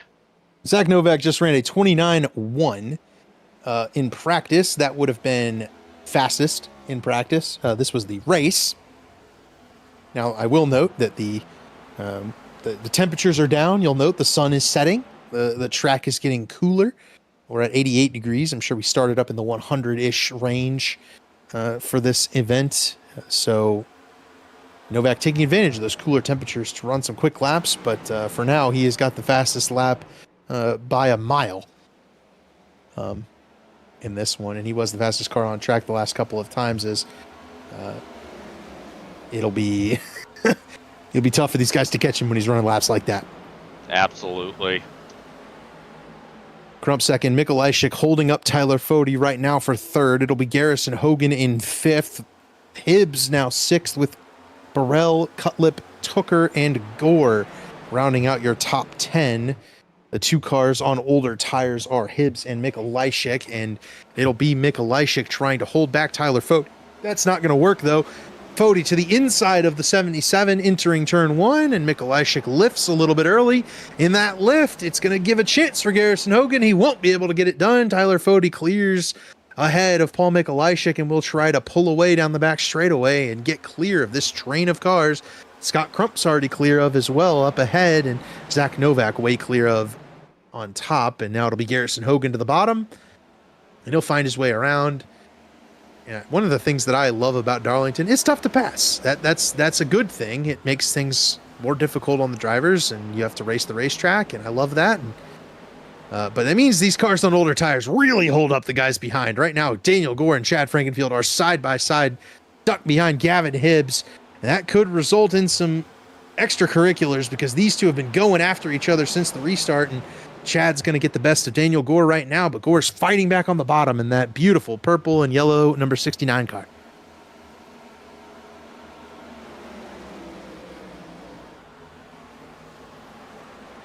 Yeah, Chad's on the recovery. And he gets turned! Chad. Just a little piece of Chad. Chad barely even lost any ground.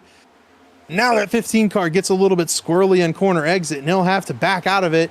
Daniel Gore moves through to the 10th spot. That was brewing, though. I mean, when at Darlington, when you see a battle side by side for a couple of laps, just like we saw earlier with Pecumer and Blake Reynolds, that will just, it likely results in a disaster ending. It's just so difficult to run side by side at Darlington for more than a lap or two at a time. Yeah, and that's why you see a lot of give and take type deals, because everyone knows what happens if you try to keep it too wide like that. Yeah.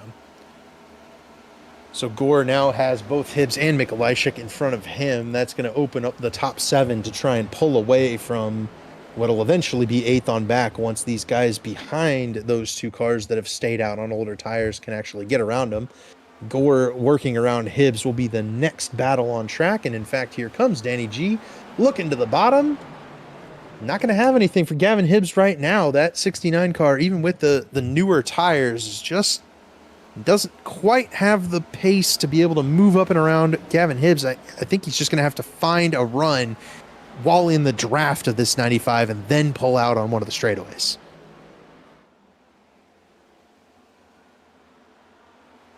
Yeah, and like run here.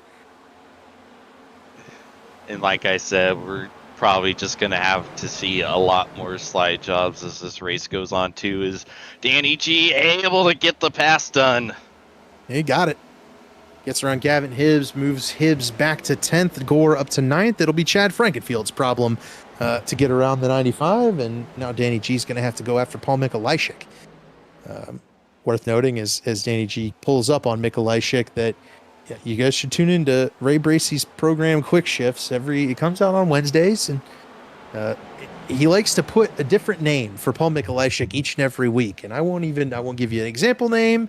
I just think you should go click on the video, watch it through, and go look for when Paul's name comes up, because Ray always manages to give him a creative name.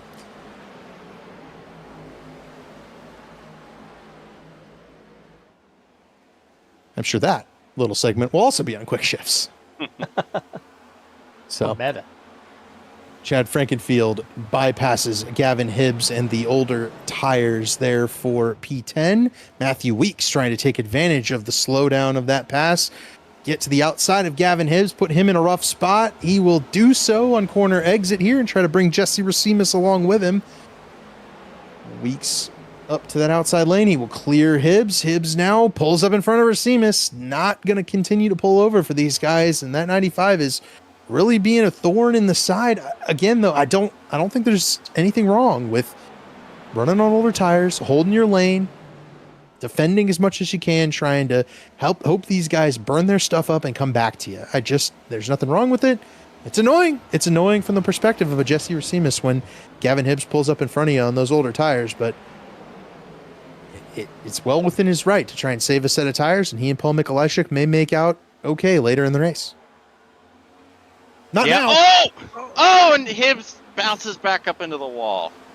Hibbs gets Norgard tried to pass on corner exit of around Gavin Hibbs there in turn 2, and that resulted in a little bit of calamity. It has really stacked up this field now. Seth Rawls around Hibbs, Norgard and Hibbs are still side by side entering turn 1. Ethan Stanley, the next to get involved in this fight, and Stanley will power to the outside of Leighton Norgard.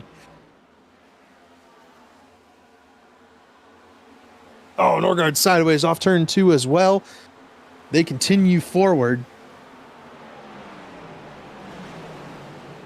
Norgard now the one kind of paying the price for making that contact with Hibbs. Blake Reynolds trying to recover from the contact with Caleb Pacumer earlier. Thomas Coonan trying to recover as well. Coonan, unfortunately, is 9 laps down, but that car looks like it's been fixed up, and he actually looks pretty sporty right now. Yeah, fantastic recovery from him right now. Oh, there goes Norgard. Down to the bottom again. Once you get that car just a little bit sideways, this next-gen car's tire model just loves to kick you sideways again, and now the tires are screaming at Leighton Norgard. He's going to really have to baby this 12 car around if he wants to not get wadded up into the outside wall, I think, because it's very possible that he just winds up self-spinning. Oh, man, Mikolajczyk tight off turn 2. Oh, and Danny G's blinking now, too, and Matthew Weeks is going to take advantage. Danny got caught up behind Mikolajczyk. It's going to cost him a couple of spots.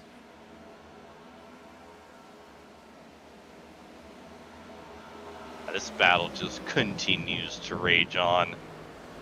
Danny G will finally clear on by Mikolajczyk. It'll be Jesse Racimus' turn to go after the 77, and he will get by. McGore loses 2 spots to Chad Frankenfield and Matthew Weeks in the kerfuffle. Battle for 15th. Ethan Stanley presents, drops underneath and bypasses Seth Rawls. That was actually a battle for 13th. Battle no longer. Move Ethan Stanley back up to that spot, and I think that 91 car might have a little bit of pace still left in it. There's some damage to it, but I think Ethan Stanley should be okay to go up here and challenge those guys for a top 5 or 10 finish once all is said and done tonight.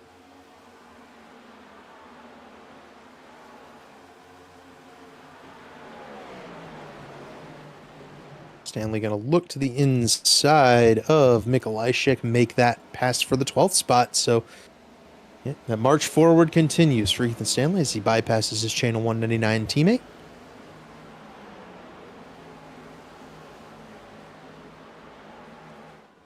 I think Dave got called away briefly and left us with Chad Frankenfield. So please do enjoy watching Chad pace around. Which isn't the worst thing, because Lord knows watching Chad is always very interesting. It's going to work out. Matthew Weeks is going to go after Chad Frankenfield, and we talked about the courtesy of racing around Darlington, the pulling over when it's more convenient. There's one car in this field that's not going to pull over. It's Chad Frankenfield. He and Matthew Weeks battling it out. I mean, they've had their run-ins many a time in this series, and I don't believe that Chad will be so inclined to just let Matthew Weeks drive on by here, even though they are 3 seconds back of David Tucker. Yeah, they teach you that in production school here for Elite, that if you have to step away, put it on 15. You'll likely see any sort of incidents. Worth noting, though, Chad disproved me. He let Matthew Weeks go by. I think that was the right move. Weeks a little bit faster right now, and Chad will continue to fight on. He's still in the top 10 there in 9th spot. A good move from Chad, and we always call out Chad's bad moves. You had to call out his good ones, too. That was a respectful and mature decision by Chad Frankenfield, a veteran decision, if you will, for him to let Matthew Weeks go on by. See if you can't maybe learn something off of running behind a guy who's, I believe, never won the Southern 500 before, but certainly been in contention for it. Which is very surprising, because we've always seen Matthew Weeks be arguably the best when it comes to these full-length races. I don't know how many times he's won these, and this one just fits the Matthew Weeks archetype of just saving, conserving, and coming out of nowhere. So that's one of those stats where you're like, that just can't be right, surely. Yeah. You would think not, but I am pretty sure, and we've interviewed with Matthew Weeks quite a bit. He always talks about how he really wants to win Darlington, and for a guy who's won the Daytona 500, I believe 3 times now, He's won the Brickyard 400 at least 2 times, maybe 3 in this series. To have not pulled off this Darlington win is surprising because he's very good at these long races that you have to pace yourself, run consistent lap times. That's one of his best traits, and he's really able to race the racetrack very well. Make no mistakes in the race. Obviously, he made a mistake in qualifying, right? He started 44th on the grid today. I don't believe this was a 44th place speed car. I think this is one of maybe the top 3 or 4 cars here, but he's just going to have to be patient. He's going to have to continue to be patient. He had to work around Chad Frankenfield. He got involved in the crash with Gavin Higgins earlier. Ultimately, he's still in the race. He's still P8. He has every sort of chance to get up here and fight for the race win. He's just going to need to continue to do Matthew Weeks type things, like stay in the race. Don't make any bad mistakes that can cost you the finish you deserve, and he'll be there at the end. Don't you worry. Absolutely. This is the one person you always got to keep an eye on. He's the, like I've always called him, he's the elite Kevin Harvick. Mr. Where in the heck did he come from? Funny enough, I think he might actually be a little more like his numbers' sake. I think he might be a little bit Denny Hamlin-ish, where you come to a driver's track and you just pencil that car in as one that's going to be strong. Let's go on board with Matthew Weeks, as we were just talking about him quite a bit, and follow him along as he tries to run down his teammate Ethan Burrell up in 7th. Burrell, if you recall, is on 2 tires. That worked out for him at the initial part of this run, but he has since yielded positions to Jonathan Cutlip, Garrison Hogan, and David Tooker. He is now 7th, lapping at about a 30.3, and even got really loose there in corner exit of turn 4. That'll drop this lap to a 30.5. Matthew Weeks is running 32s, so it won't be long before Weeks is on the back bumper of his teammate there.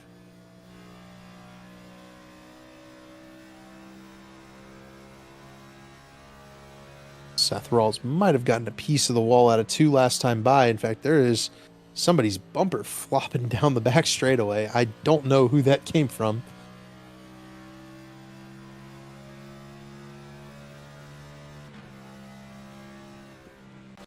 See if we can find it here. Oh, it's probably Marco Bilas's. Oh, yep. Back. Mark towed to pit road pretty immediately. Ultimately, that does not bring out a yellow flag.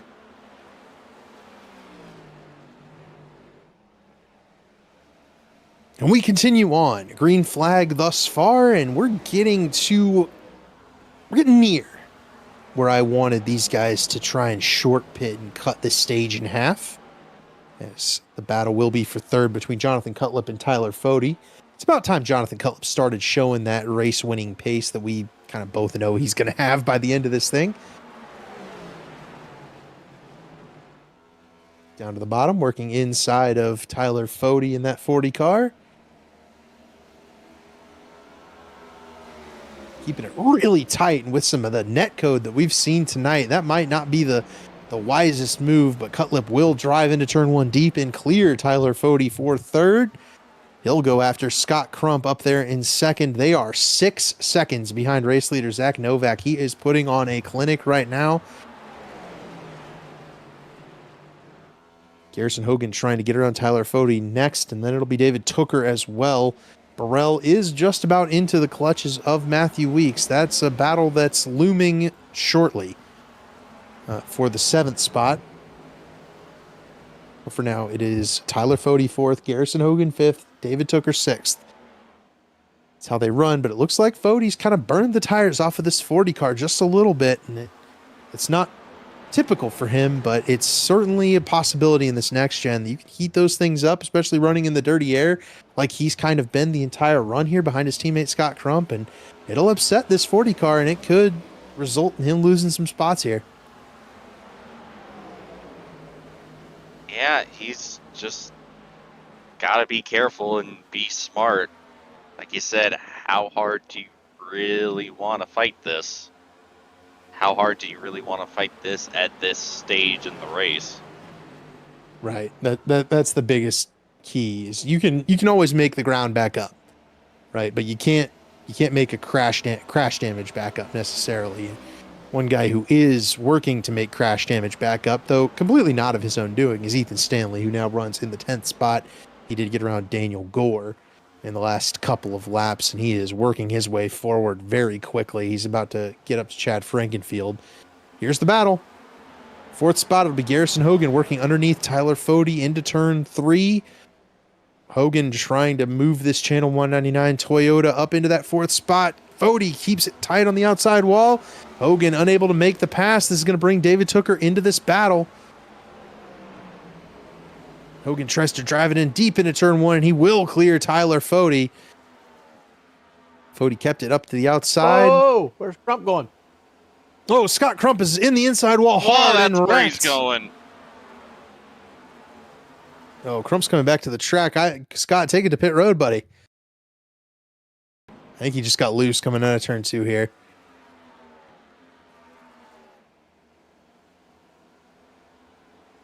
I guess he didn't hit the inside wall quite as hard as I thought he did, but Scott Crump's going to lose all the way back to 12th spot after winning stage 1, running second for the better part of stage 2.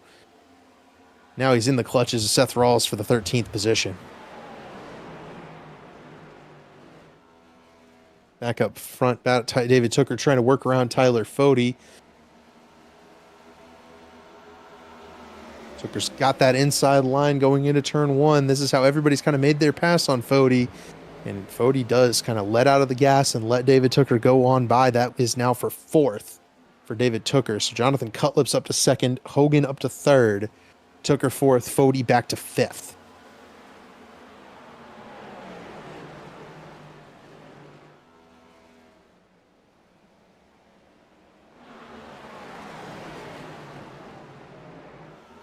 Battle further back in the field. Trey Holmes looking to the outside of Johnny Thomas through 3 and 4.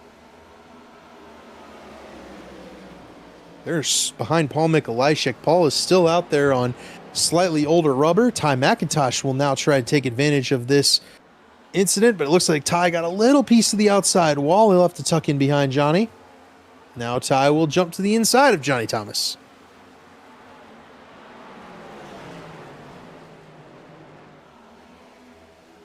Ty's crossing the seams a little bit here. This could be a rough spot, and yeah, Ty did not get a good run on corner exit there. Gonna jump in front of Corey Abbott, but Corey's gonna try to jump inside of Ty going into turn 1. Won't get there. Seems like these guys are bottled up. Oh, Trey Holmes hard into the outside wall. Call it a Darlington stripe.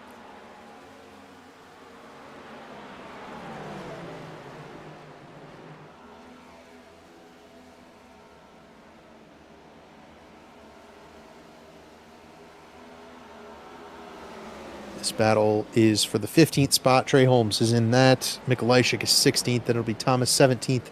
McIntosh 18th. Corey Abbott 19th. Oh! Big sideways for, looks like Coonan again. Thomas Coonan, who is, I'll reiterate, 9 laps down in 31st, but the crash damage, it appears from lap 1 incident, has been fixed. Coonan is able to generate a little bit of pace and move up into the top 15. Unfortunately, it will be kind of all for naught here. Justin Vandermeer's 2 laps down back there. See if he maybe had a little bit of an encounter. Oh, it's Gerald Campbell who got a piece of the wall. Looks like Gerald got all the way out of shape.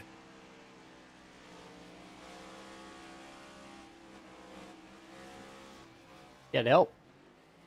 Gerald lifted right in front of Ryan Schold, and that ultimately results in the 31 car going around being backwards on the back straightaway, but so low that, again, iRacing just doesn't like to throw yellows unless there's a car around in the racing surface. And Gerald obviously was well to the left of the racing surface, and he'll lose another lap, a bit of a night, or all lap, but a bit of a night to forget for Gerald Campbell.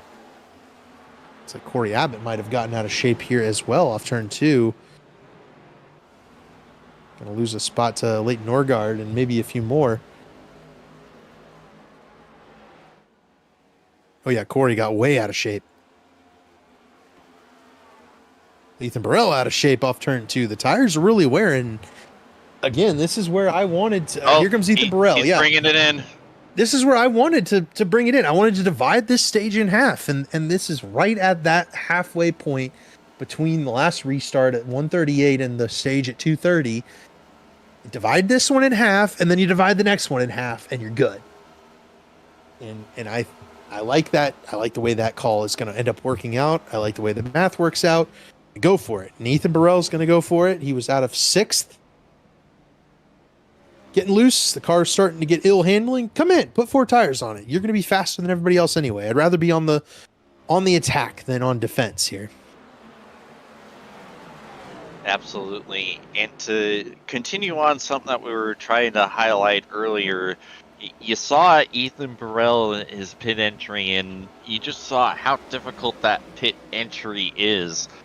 Because like you said earlier, Dave, you're basically having to start slowing up on the back straightaway, and you kind of have to do a pseudo entry into turn 3 and then make a hard left-hand turn down. And you got to wrap into that line that's there on the apron, that yellow line, because the commitment cone is right there, a little farther down that line. So if you're not in it, you're gonna cop yourself an unsafe pit entry penalty. And then you gotta avoid the pit wall, which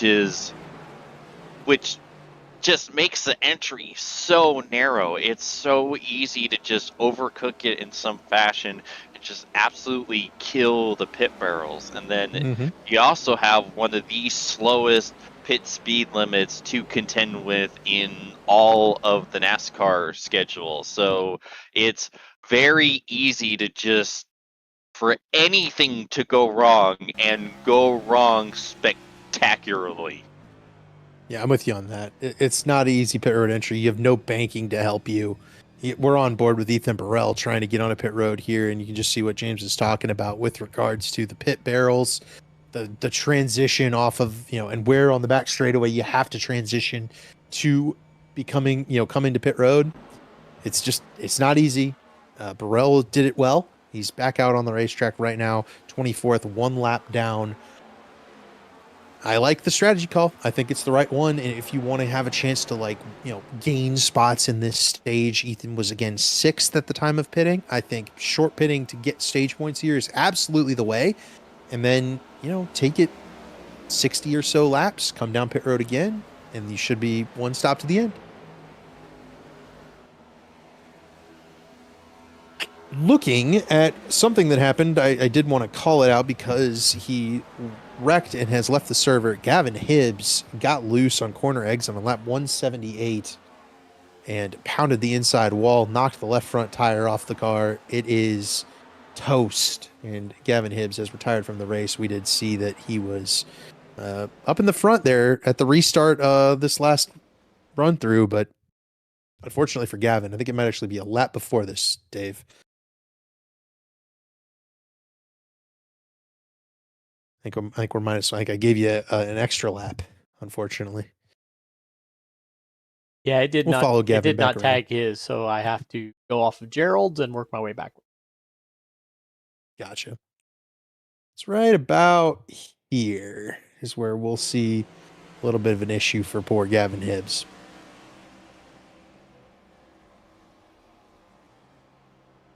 He pounds the inside wall, and that was it. That knocked the whole left front of the car off, the left front tire off the car. It wasn't spinning, and that damage ended up being terminal for Gavin Hibbs. He has parked it. Paul Mikulajczyk down pit road. It's about time. That car was ill handling. It had fallen to last car on the lead lap. But he's going to gain some of that track position back. Zach Novak down pit road. This time, Jonathan Cutlip stays on the racetrack. So does Garrison Hogan for now.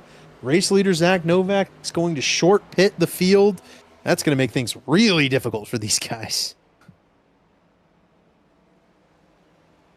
Leighton Norgard also down pit road for Abbott Motorsports. Usually the leader waits and pits at kind of at the end. Oh, Ethan Stanley loose off turn 4. Usually the leader waits, pits at the end, right? The end of the run. Not here. Not here. Zach Novak has identified that the undercut might be strong. And here he comes off pit road right now into a hornet's nest fight between his teammate Daniel Gore, Chad Frankenfield, and more. Here's Corey Abbott's pit entry, and Oh! just what we were talking about with Ethan Burrell's entry, that transition off the banking, trying to manage to get inside that blue cone, avoid the pit barrels. Corey Abbott, the first kind of victim of the difficulty of the pit road entry here at Darlington. Yeah, and he won't be the last. But that's interesting that Novak is concerned with the undercut. I feel like the opposite is kind of the way to go when it comes to this place. I feel like having that tire offset later in the run might be a lot more valuable. Yeah, you're going to lose a lot of time at the beginning, but you're going to be able to be much quicker than the cars that undercut you as the run goes on, that you'll probably end up passing them back anyways. But of course, that is provided we continue to stay green. If we do get a caution at some point. Yeah, we almost got it right there. Trey Holmes missed pit road. You mentioned it wasn't going to be the last car to have issues on pit road. Trey Holmes just missed pit road completely. He was woed down, but he started the entry way too late and wound up missing it. I know why Zach Novak has made the choice to undercut. And it has nothing to do with speed, because that's the thing, right? Zach Novak is not lacking for speed. He doesn't need to be faster at any point in the run. But what he does need is a stage win in 30 laps or so. Undercutting basically guarantees him the stage win. Remember, he lost it last time because he got stuck trying to battle Scott Crump and Tyler Fode, and ultimately Scott Crump won the stage. So Zach Novak, short pits, he's going for that stage win. And I think just gaining that track position, giving that bigger gap, I think that will help him maintain later in the race. But for now, I'd rather be on the attack as we watch Brent Jones head down pit road for the 89 car. Brent's got the Michigan Wolverines hat on. That's enough screen time for that. The Big Ten fan in Dave with the Purdue Boilermakers, not Brent's biggest fan when he's got the Michigan hat on. Please, Big Ten, not like the ACC. D West, of course, being a Clemson fan, and me being a fan of ACC stalwarts, pillars of the conference, Stanford and the University of California, Berkeley. Isn't modern college football grand? Atlantic Coast, you think Stanford. Absolutely. Right. We are the all-coast conference now, everybody. Yeah, have so much hatred for my conference mates, checks notes, NC State and Wake Forest. College football does officially start this Saturday. It's gonna be a fun slate. Leighton Norgard has disconnected. It officially starts this Saturday. Certainly wasn't any games last weekend. Certainly Stanford didn't play and have a humiliating game. Nope. No, siree, nothing happened. Anyways, yeah, Leighton Norgard unfortunately disconnected. Yeah, that's what we need to focus on instead.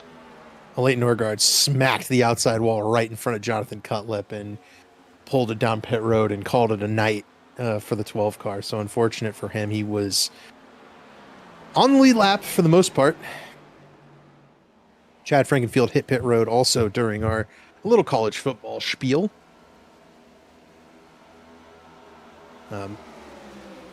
Worth noting that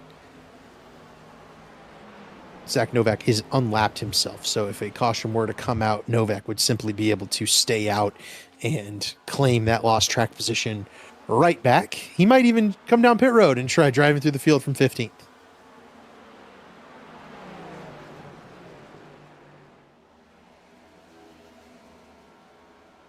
See Tucker and Hogan battling right now.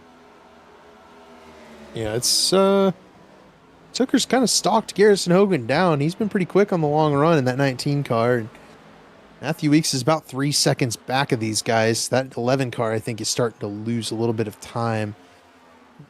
Now you've kind of made your bed that you're not going to get stage points here, and you're hoping to maybe two-stop this thing. But as Jonathan Cutlip looks like he's going to be heading for pit road right here. Cutlip did a really nice job on pit entry to handle that transition off the banking. He almost ran the corner on the bottom. Dave, can we get a quick replay of Cutlip's pit entry? Because we've been kind of harping on how difficult it is to enter the pit road, and Jonathan Cutlip made it look easy. And I do want to note that we did get both Shrek cars on the screen at the same time there. But here you go. We've seen guys drop to the bottom and run kind of the inside wall here. Jonathan Cutlip's just off the racing surface, but he waits till he sees that yellow line, and he slows up enough to be able to make that cut across the banking transition where it's not uncomfortable for the car to kind of go from the full banking to the flat, right? He stays on that inside first kind of seam just underneath the track limits. It's one of the first times I've seen this style of pit entry, and then he waits to see the yellow line. There it is. Cut hard down towards pit entry, and you make it no problem. So maybe Jonathan Cutlip might have just unlocked the secret. You know, that might be the way. He slowed up so nice.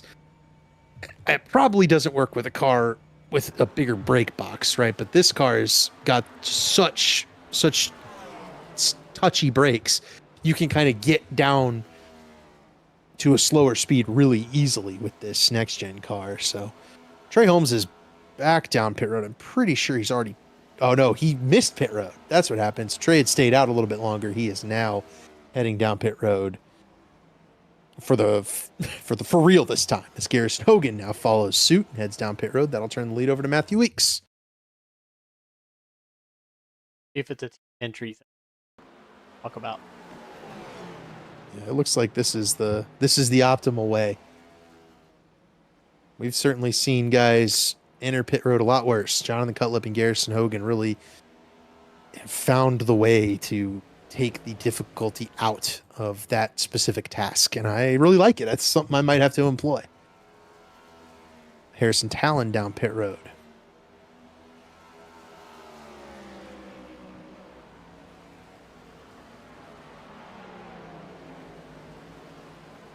$20 more laps. I don't believe either of these two cars can make it to the end of the stage on fuel, so they're probably hoping to two stop from the last restart, right? So what lap is that, Dave? 72 from now. It's 138, right?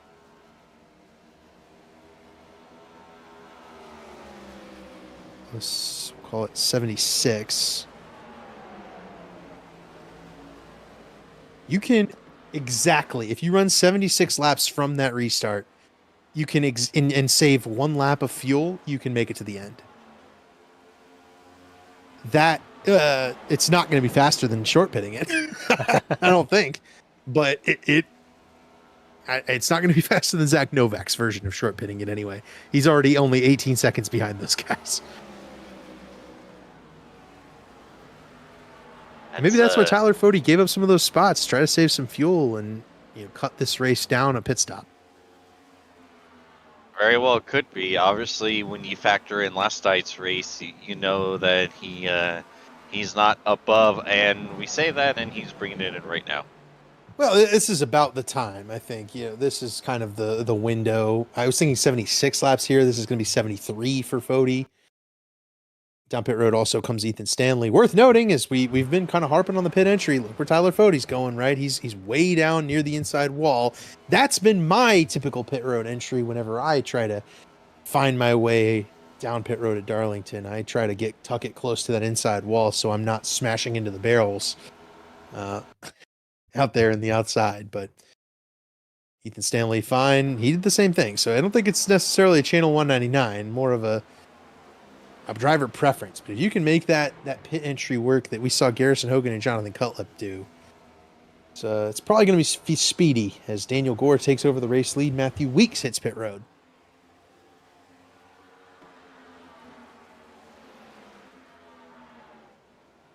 Danny G, I gotta call him out because I know he's on the box. But Danny G's got Cameron Rich on the box tonight. As the crew chief. That's a guy that's he's competed in a number of other leagues broadcasted by myself, and he's very, very competitive, smart guy, good broadcaster. Broadcasts Thursdays for I believe with you, James. So.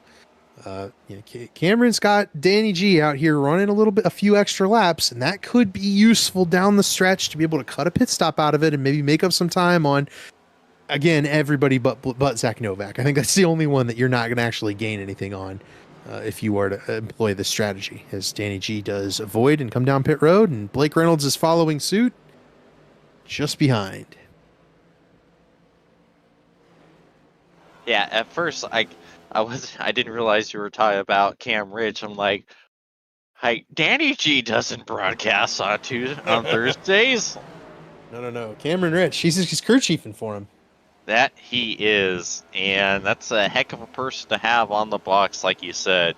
Cam absolutely knows his stuff. He's smart, and he's also a very, very, very skilled driver in his own right. So if there's anyone you want on top of your box, it's going to be Cameron Rich. Zach Novak is 17 seconds ahead of Ethan Burrell. Tyler Fode just unlapped himself for 10th. Ethan Stanley will be next to unlap himself as Blake Reynolds heads off pit road here, as does Daniel Gore. So that's the gap. That's what those guys are going to have to maintain and keep up with. And Zach Novak will probably pit here in the next, 30 laps or so and be able to go to the end at one more stop.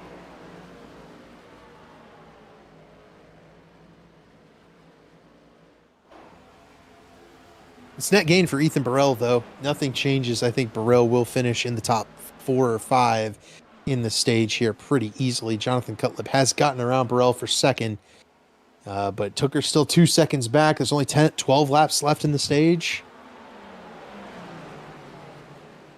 So I think Ethan Burrell can probably come out of this net positive. Remember, he pitted from 6th.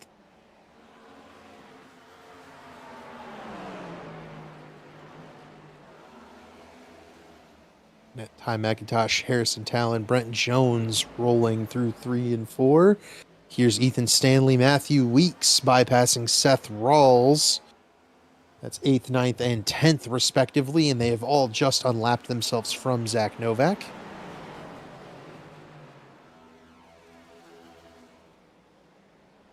They are following in behind Tyler Fode.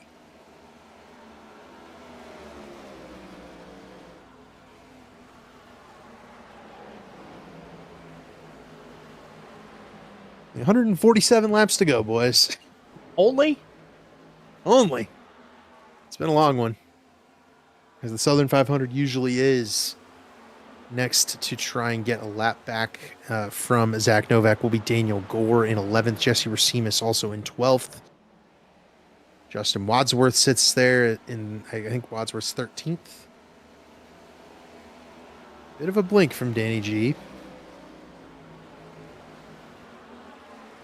Yeah, it's just crazy seeing the gap that Zach Novak has right now. Obviously, my go-to running the overcut and it having the advantage in the long run doesn't factor in the undercutter having 17 seconds on everyone else. I don't think the overcut is going to be able to overcome that. Mother of mercy. Yeah, that's what I was trying to say is Novak started with like a 7 or an 8 second lead. When you undercut from there, that kind of takes away the potency of the undercut, right? Like, or the overcut, right? Like he already had so much time. Now it just doesn't matter, right? The real challenge is for Ethan Burrell to maintain against some of these guys because he's the one who undercut the most. Novak can just ride and he doesn't even have to push it, but like he is pushing it. He's running the same times as Cutlip. Like this is a very, like he's still kind of maintaining the gap on Daniel Gore and Jesse Racimus who have fresh tires. this is a masterclass at Darlington from Zach Novak. Just shows I think the difference between the pros and our guys. I mean, our guys are really good. Like they are some of the best, I think, on the sim. But then you get one of these guys to come in here, and this guy is just on another plane of existence from the rest of these guys. I mean, Seth Rawls has fresher tires than Novak does, and Novak's catching him.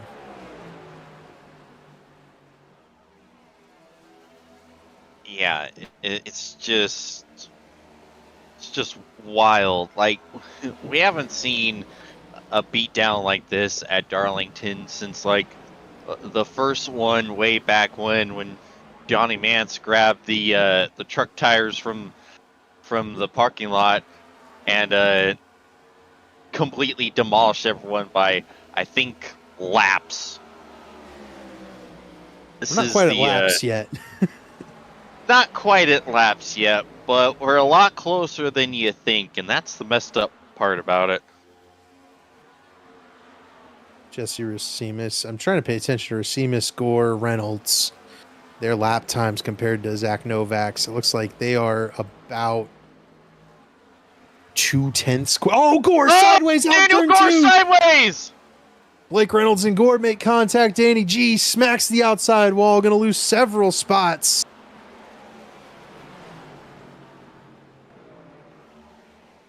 Go back and maybe take a look at that one since we're in such a lengthy green flag run.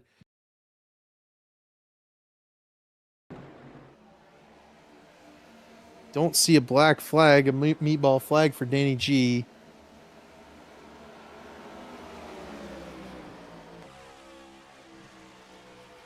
Let's see what happened here through 1 and 2. Reynolds, I think, had a similar tire advantage, but just gets through the middle of the corner a little better and runs Danny right over.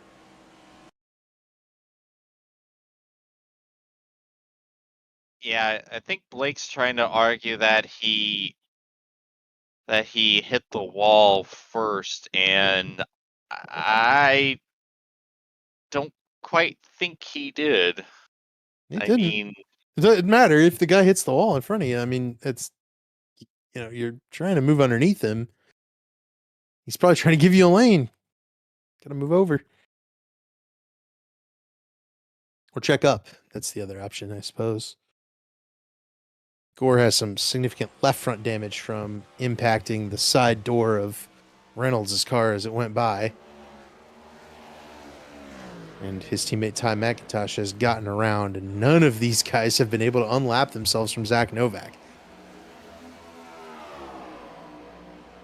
Ethan Burrell is going to lose 5th place here with a lap to go in the stage and finish at completely neutral.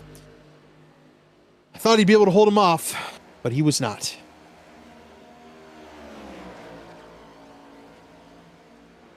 Chad Novak. continuing the comeback train here. Yeah, after he's had an adventurous night.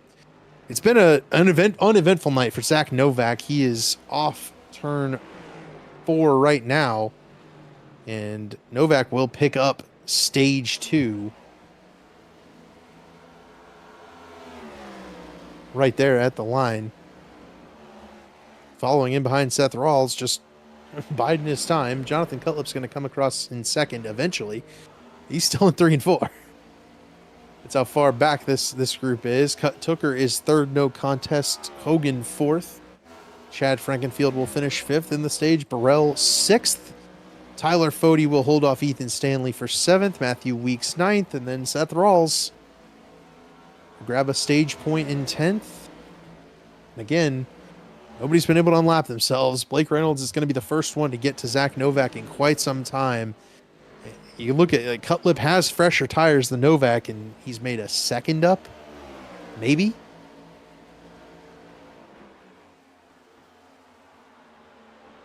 Nine cars left on the lead lap.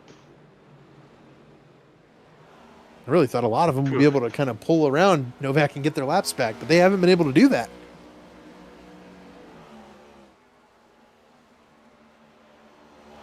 Yeah, I think we all did. Conventional wisdom, you would have thought that was possible, but yeah, this is. I'm running out adjectives and superlatives to describe this, and we still have 130 laps left. Quite a bit of time. Novak's got quite a big lead. We've still got 28 cars on the race running on the racetrack right now. But as you mentioned, only 9 of them are on the lead lap. Been a clinic today from Zach Novak, and he's coming up on the next pit stop. It's not far off for Zach Novak to just chop down and undercut and then run, 65 lap halves to the rest of the way. We're at 100 to go. I mean, he'd only need to run 50-50. Or we're at 130 to go. So he probably can go 10 or 15 more laps here before making that call. But the numbers are starting to blur together, James. Yep. This is an endurance race, not just for the cars, not just for the drivers, but also the broadcasters. That's right. It's a long one for us, too. Ethan Stanley around Tyler Fode. That's for 7th. Matthew Weeks sits behind. And then if you wait, there's Zach Novak on the same straightaway as those guys. And that they're all in the top 10 and some of the best we have to offer. Blake Reynolds bypasses Seth Rawls. That'll be for the 10th spot. But unfortunately, it's all a lap behind the race leader of Zach Novak. Oh, Vandermeer on the wall again as Fode gets by him. Vandermeer in there with Matthew Weeks here. Jumps out of the way of the 11 car. Hoyts him through on the bottom. We now have no gap closer than 0.3 seconds. This is a typical Darlington race. The field is spread out. Everybody has done a great job of racing the racetrack and trying to take care of each other. We had the rash of cautions early on. Now we've got everybody spread out, trying to work towards the next pit stop. Long green flag runs are really fun in this, but they can be kind of disappointing. And that's where I think back to yesterday's race, right? I mean, you broadcasted it, I was running it. Dave was running it. Yep. We had a blast. I had so much fun. This isn't quite the same level because the next gen car, everybody's so similar. It takes a mistake, like Justin Wadsworth bouncing it off the outside wall for Ty McIntosh to be able to make a move and go around. And some of these guys are near perfect. Like pretty much everybody in the top 10 right now is super difficult to pass. Those guys are so strong and so difficult they don't make a whole lot of mistakes. And then, it takes a big time tire gap for passes to be made. And right now we're just rather simply not seeing a whole lot of passing going on. We're about to have one though. Ethan Burrell is backing up quickly towards Ethan Stanley and Tyler Fode. It's only going to be a couple of laps before the 91 and 40 close in and bypass the 37 car. But my estimation is as soon as they get there, Ethan Burrell is going to duck down pit road. Yeah, I think you're pretty spot on that. That's what I would do if I were him. Yeah, I don't think you're going to have much of a choice either. Or if you're Burrell, you've made your bed with the strategy and just doesn't make any sense to try to drag it out any longer than that. Right. It's still maintaining some fantastic pace, all things considered, with where and when he's been bringing the 37 down to pit road. We're getting close to that point. We're coming up on 120 to go. That'd be 60 lap runs to the end. Burrell's been doing he did 63 in the first run. So my estimation is that the time is nigh for Ethan Burrell to make his pit stop and kick off this next upcoming pit cycle.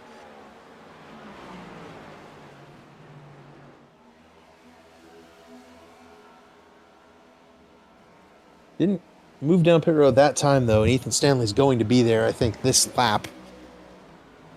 So we'll see. Maybe Burrell's going to wait for the 91 to clear on by. Maybe he's coming in this time. Who knows?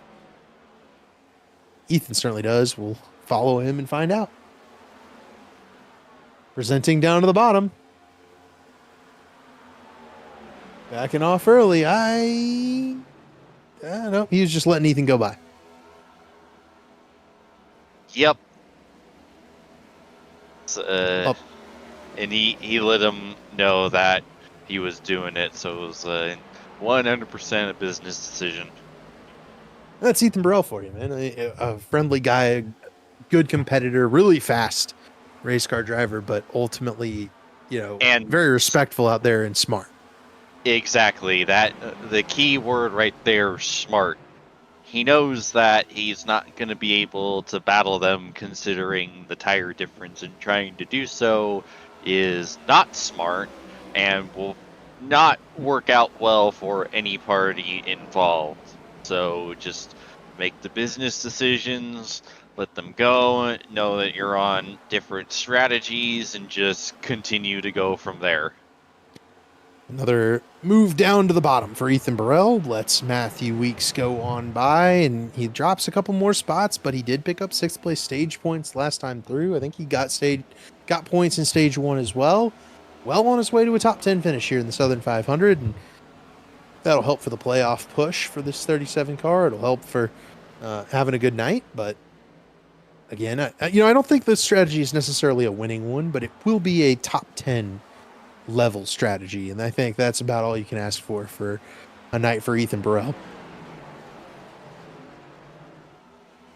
Yeah, and that's the thing, is that not every strategy and strategy call available is going to be a race-winning one. Sometimes your goal and your ceiling of the different strategies is just trying to up your finishing position just a little bit.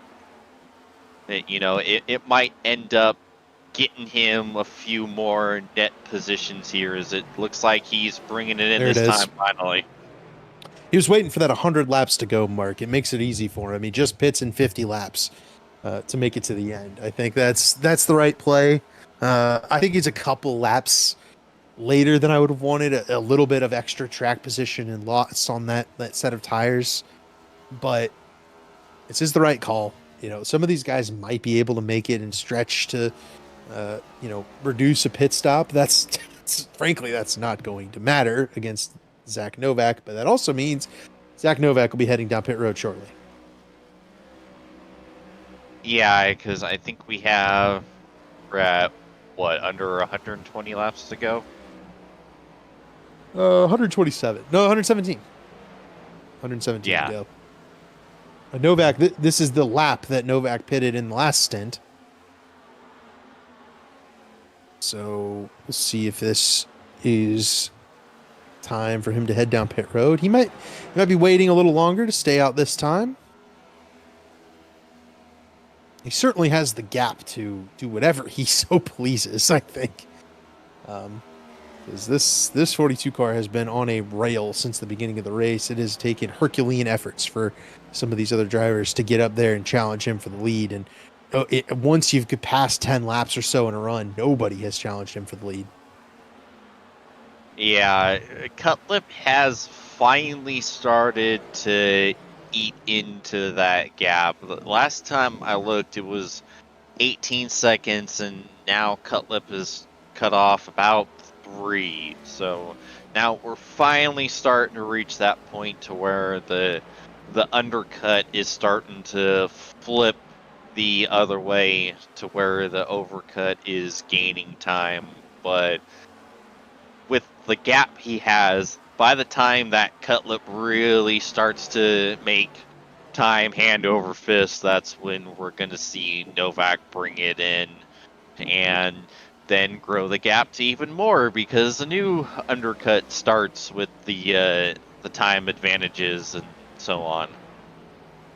I think a part of this, and I'm relating to last night's race a lot, but last night we had a full green 163 lap event in the Gen 4 cars, and to me, it speaks to the difference between the next gen and a car that has significant tire wear and fall off, because Zach Novak is running 30.4s right now. Early in the run, right? In this very run, he was running 32s and 33s. Like, not too far, like 10 laps off pit road, he ran a 30.2. 15 laps off pit road. That to me says that the fall off plateau is too high in this next gen tire. And this is a real life problem as well, right? The tire fall off just doesn't have enough give, right? You can make the undercut and try and make ground up, but the overcut is just too strong. Once you get there, the tires are no good. You just kill your stuff, the remainder of the good, in dirty air. The fall off is so insignificant that guys like Jonathan Cullip, who have 10 lap tire advantage, are not making ground on Zach Novak. And here he comes, coming down the road now.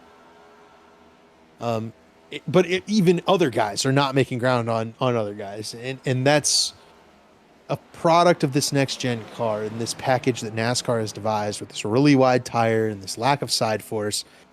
And I think back to last night's race, and Dave mentioned it to me in a DM where he was saying that, it was entertaining to race, but it wasn't maybe so much entertaining to watch. James, I thought you had a blast yesterday. I thought the racing was phenomenal. We were side by side the whole night long. This race, it feels like Pocono last week. Tough to pass. The strategy just isn't different enough. The tire wear isn't, falling off enough to create an intriguing race. And plus, the dirty air.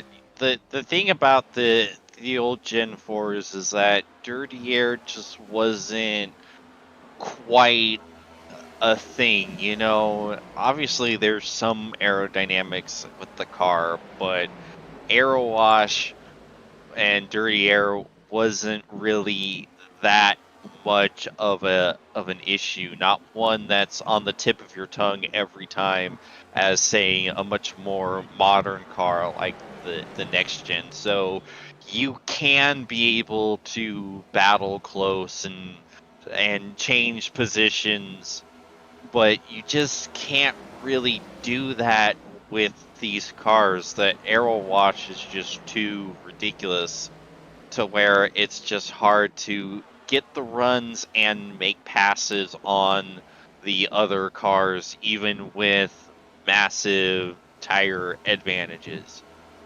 And even at a place like this, because I had a separate league running Gen 4 at Darlington last night, and even with Darlington's treacherous nature, you were still able to follow closely behind other cars and go for passes and have opportunities to make moves. Now, obviously, it's still topside dominant, so they weren't easy moves, and you could still defend a lot easier, as Blake Reynolds gets into the wall a couple times trying to get by Matthew Weeks.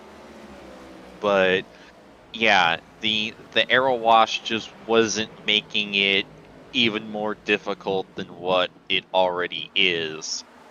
But this is what we're seeing. This is a good reason why everyone's as spread out as they are. Right. No, I'm with you on that. Pretty much top to bottom. It's frustrating.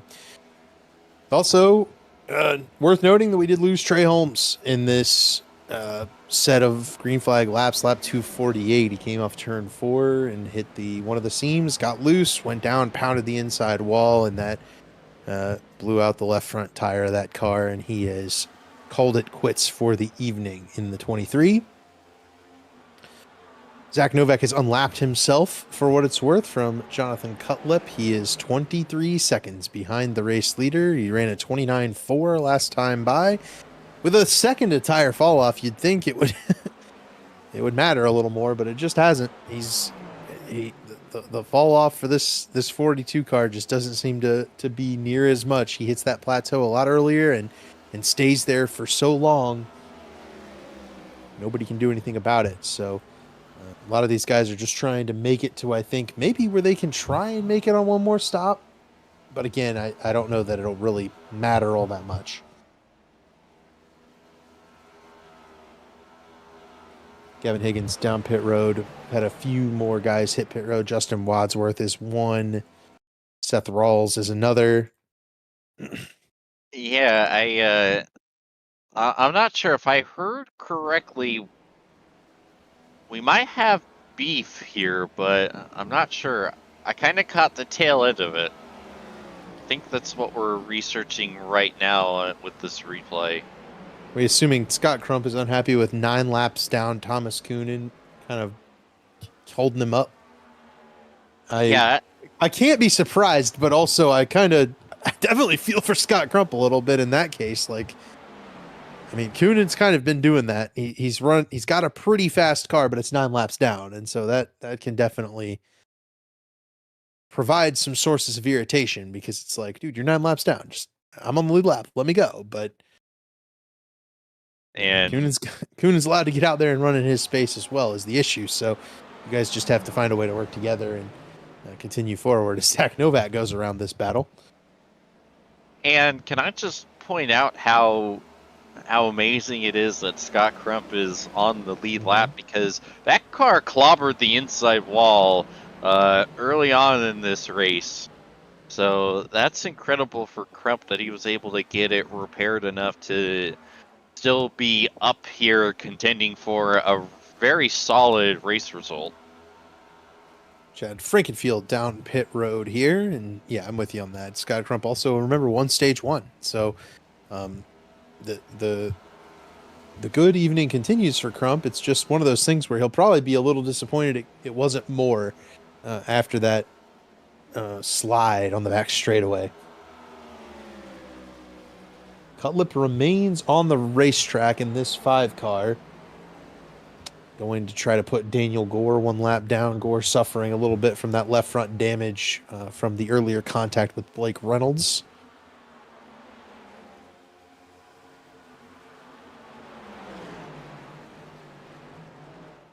As Blake Reynolds hits pit road right now.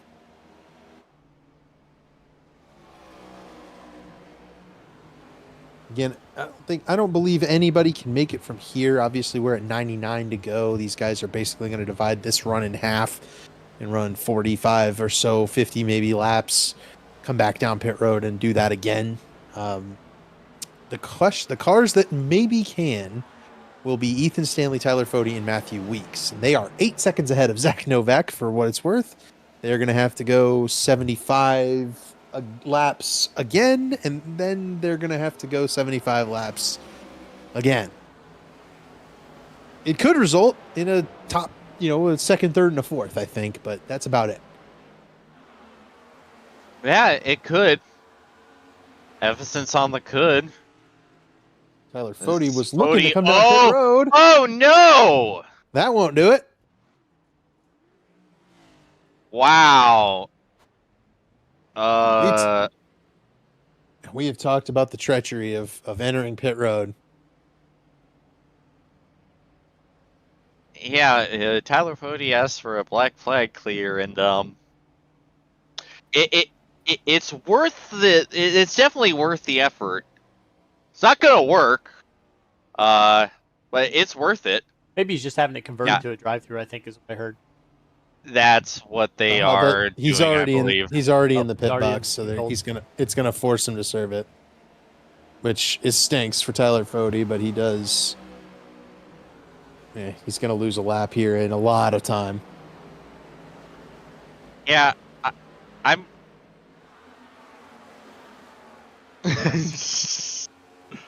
Going well.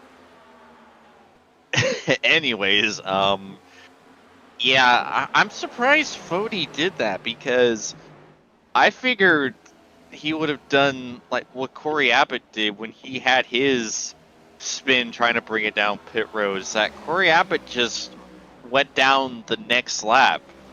Instead, Fode turned it around, went past the line, and got himself a black flag.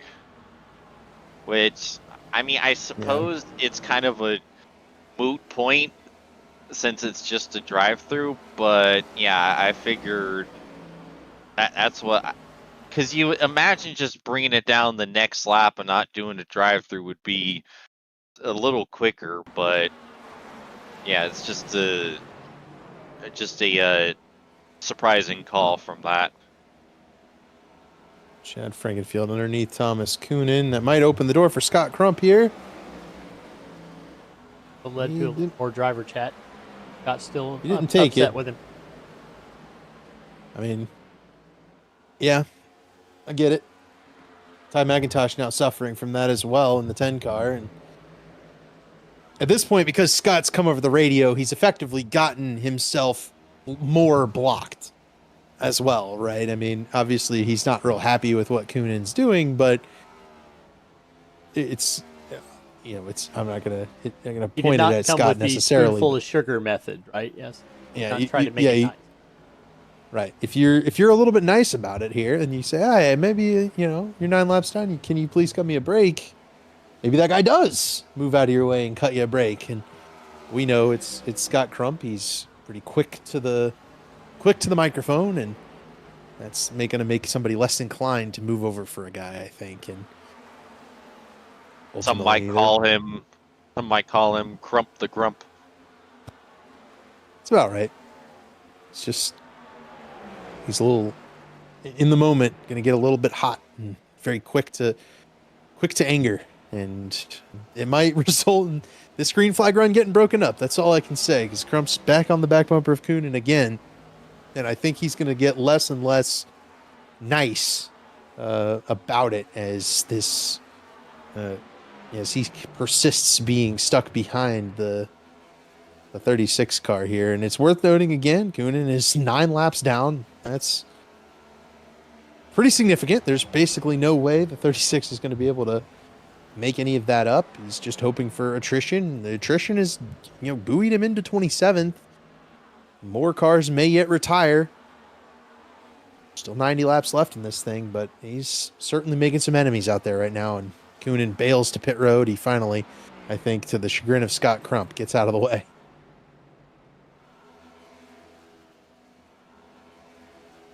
Yeah, Jonathan Cutlip. Oh, go ahead, James. I was just gonna say you had to wonder if the crump and run was gonna happen there soon.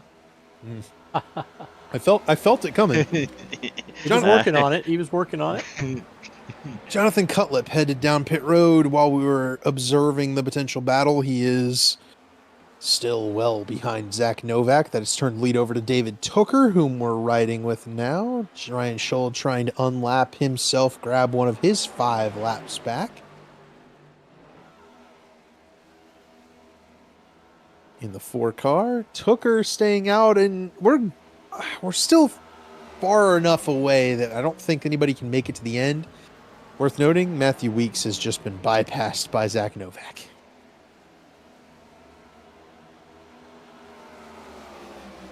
That's Weeks hasn't. Novak's pitted 1 extra time than Weeks has.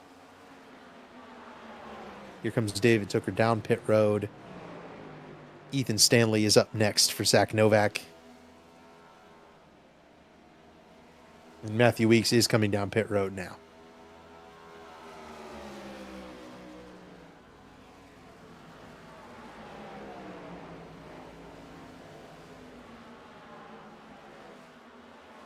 Garrison Hogan has received the race lead in the cycle of green flag stops. Ethan Stanley sits second, Novak third here as Tooker down pit road. Matthew Weeks also heading down pit road here, as we saw.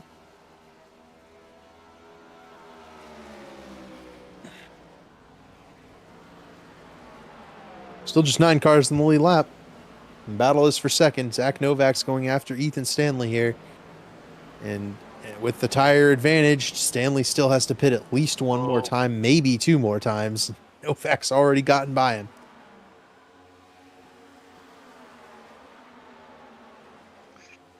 Yep, move the 42 up into P2, and there goes Stanley bailing for pit road. And Garrison Hogan also hits pit road. That will turn the lead over to Zach Novak, and we will get an idea of the gap It is vast right now back to Jonathan Cutlip. In fact, I believe it is a lap. Cutlip is there in second. He will be second eventually once this thing cycles out, and he'll be a lap down.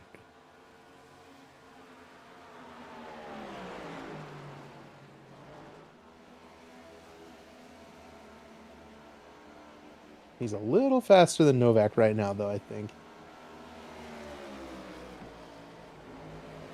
But maybe Cutlip can unlap himself and get us a finish with at least 2 cars on the lead lap here. Has this ever happened in Elite where the leader lapped the field? Never in asking a for race. bread?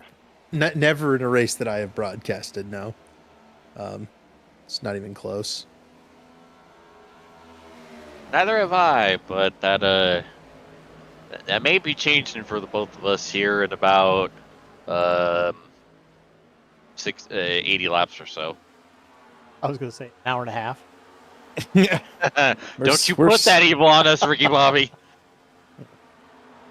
Scott Crump currently staying out into second, Ty McIntosh third, Daniel Gore fourth, Johnny Thomas fifth. That I do wonder if the 4 of those guys can make it to the end on fuel after one more stop. We're getting closer to that being a possibility, but they are going to need to stretch it 6 or 7 laps farther, 6 or 8 laps farther than anybody else has done it so far. It's going to be it's a tall task. You can see Daniel Gore made it 78, McIntosh 77. They're definitely going to try. Well, they do only have to make it to lap 366 now. Right. And they get a lap chopped off the end of this race anyway. They're technically on the lead lap for what it's worth. They are technically on the lead lap. If they can make it to the end, they could finish on the lead lap here. It's that Jonathan Cutlip is on the same strategy as Blake Reynolds right now and a lap down. Or not Blake Reynolds, sorry. I'm used to Blake Reynolds being up front and leading. He's on the same strategy as Zach Novak right now and a lap down. Blake Reynolds is also a lap down for what it's worth. Here comes Cutlip to unlap himself from Novak, and he'll get it done. Huzzah. We have a chance. Both of those guys are going to have to pit once more. Down pit road comes Ty McIntosh. It's going to be a tall order for Ty to get there, I think, from here on fuel. Danny G stays out another lap. Crump stays out another lap. Johnny Thomas stays out another lap. Might as well try, though. I don't think there's necessarily anything wrong with Ty coming out here and trying to save a couple laps worth of fuel, maybe hoping he goes a lap down to Zach Novak in the process.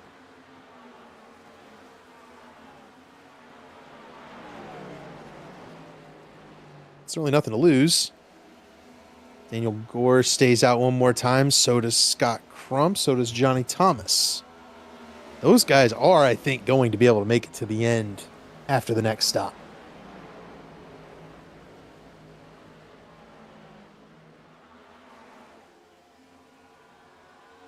Then again, so is everybody else. Yeah, that's let's think about that.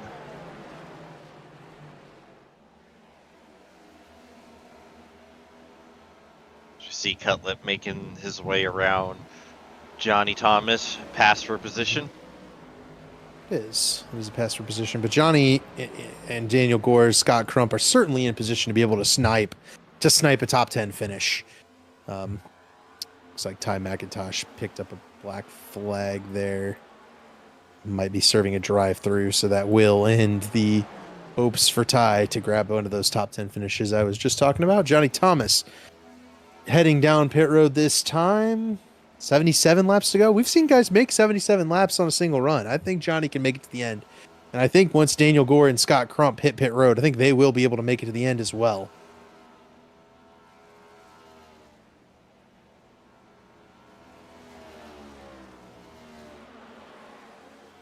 Yeah, we'll see where that puts him. Again, probably won't be the race-winning strategy, but it might be a massive boon position-wise for Johnny Thomas if he can pull it off.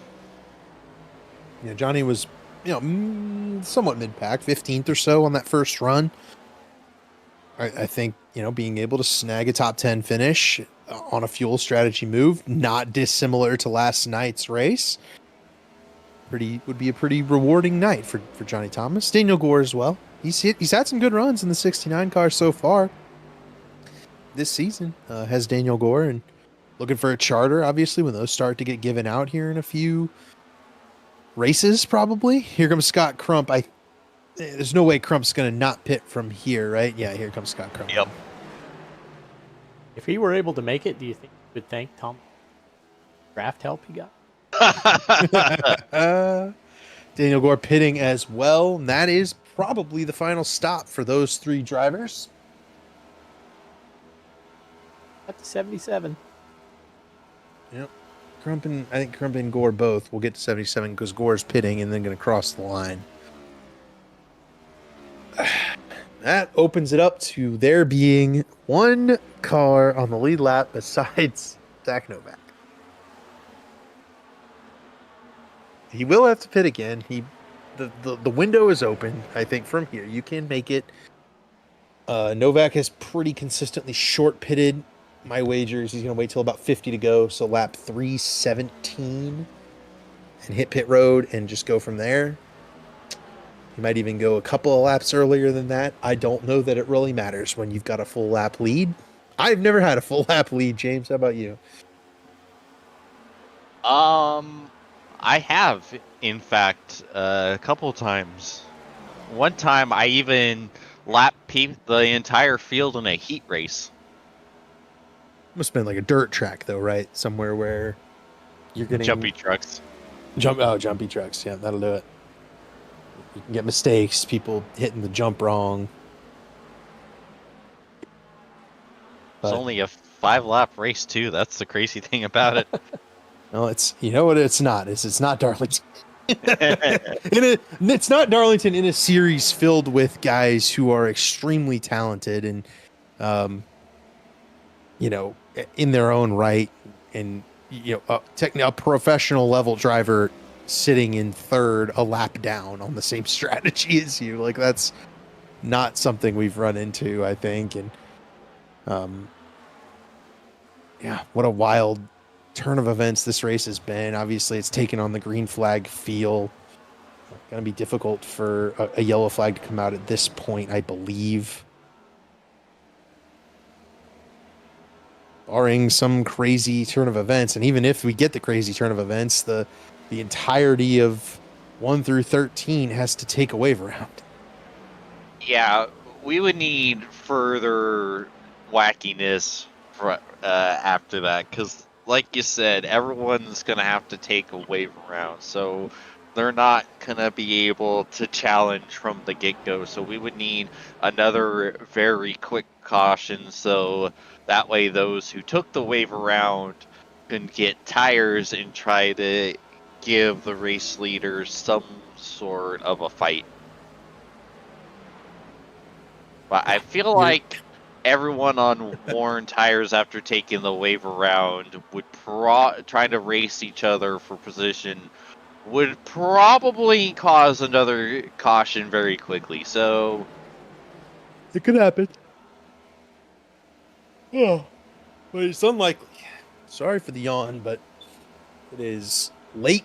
It is a mentally grueling race. We are at lap 300 of 367. And as I mentioned, Zach Novak has a 29-second lead on Jonathan Cutlip. And when I'm bored, I do math. So at the rate Cutlip is catching it, he'll catch him in.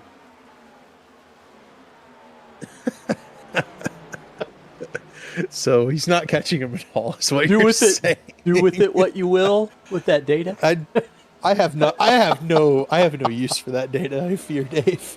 That's almost an entire race, actually. Yeah, he will catch him in another Southern 500. Yes, we could run the whole race again. I don't think so. Jonathan Cutlip would be like, yes, we had first Southern 500, but what about second Southern 500? Oh my. This is what happens when we're at lap 301. We've been green since lap 130 or so, and we're still going. I want to note that Dave mentioned to me earlier, and we haven't talked about it. There is an in-season bracket challenge. Now feels like a pretty appropriate time to jump in on board and see how it's looking. Michael Goodman wins by default as a result of Tate Lytle not making the race. Let's see. Harrison Talon's going to advance over Kyle Hanshaw there on the left. Looks like Mark Kerbilis is going to get the best of Jeff Green in 2 DNFs. Frank Fody didn't show up tonight, so it will be Michael Hosack moving on.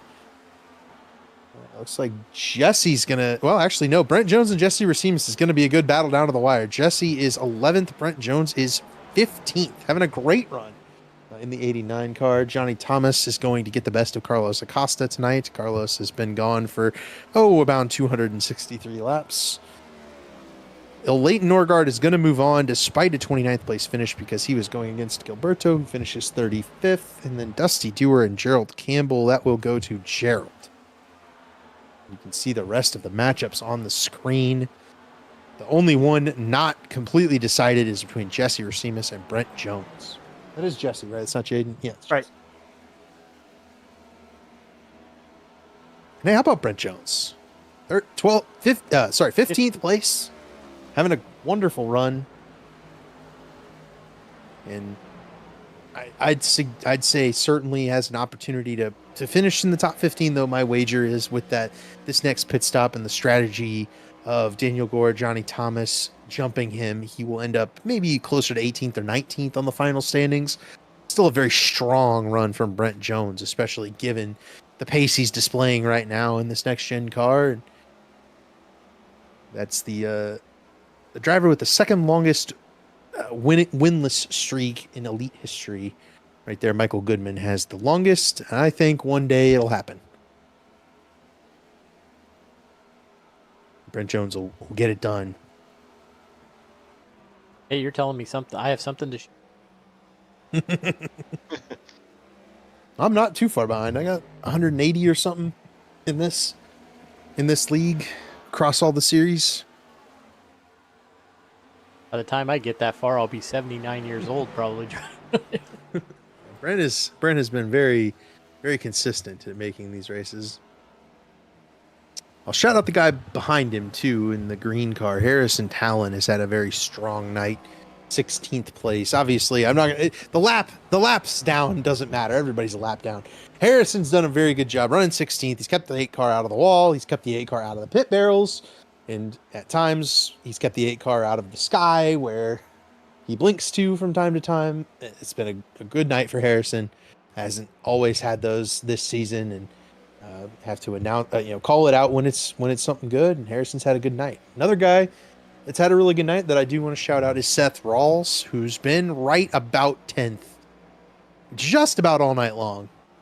He's running a Casey Kane throwback. He's a Casey Kane fan, and Seth's putting on a good show in his driver's car. I love to see that. Absolutely.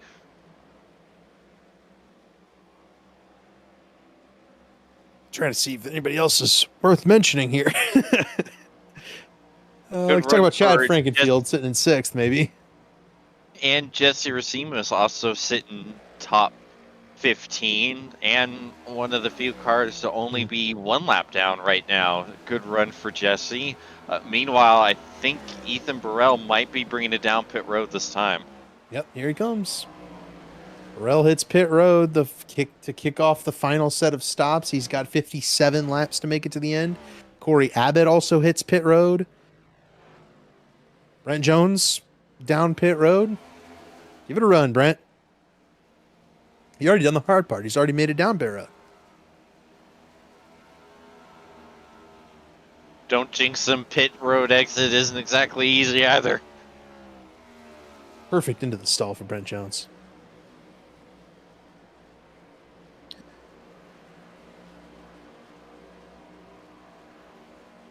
I do want to note that Jaden Racimus retired from the race, and that resulted in Thomas Coonan making a pass. He's 26th now, so him blocking Scott Frump for, well, 9 to 10 laps down is, you never know. It's resulted in a position. He could continue on.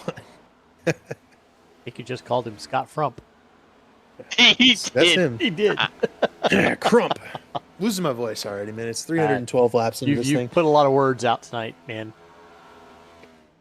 Blake Reynolds is down pit road in the 66. He did not unlap himself from his teammate Zach Novak under that last cycle. I think he also got a little sideways there too when he was bringing it down. Wasn't the craziest pit entry we saw, but it's definitely, I'm sure, a bit scary for Blake. A little spooky. File that under a little spooky.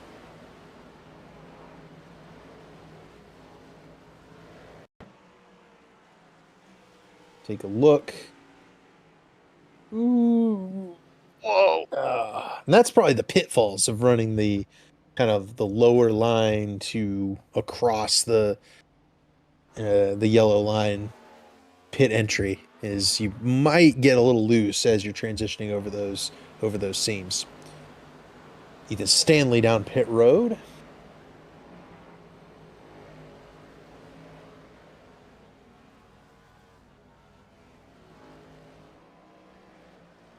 '91 car, kind of what could have been for Ethan Stanley if he didn't get wrecked in that incident with Trey Holmes, Justin Wadsworth, and a few others, and having to play catch up. He might have been in position to kind of stay a little bit closer to Zach Novak, or at least battle with Jonathan Cutlip and some of those guys. As it stands, he's going to end up with a worse result overall. Yeah. Meanwhile, things got a little close between Cutlip and Ryan Scholl off the turn 4 a couple laps ago. Scholl's backing up quite a bit. He's currently right there with Zach Novak and Brent Jones. Brent's trying to grab his lap back. Novak's trying to put Scholl an additional lap down. David Tooker's right there also trying to get a lap back from Novak. Brent's going to go underneath Novak here in turn 2. Top of your screen, Brent Jones unlaps. I believe that's down to 3 laps down for Brent. It's like Seth Rawls, pit road. Mikolajczyk and Wadsworth as well. Yep.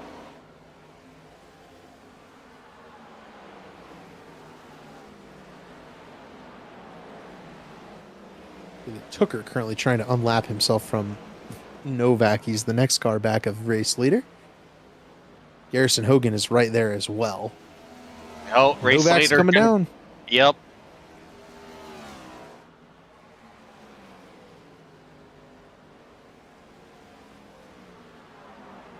The only thing that could possibly derail be a black flag on that pin entry.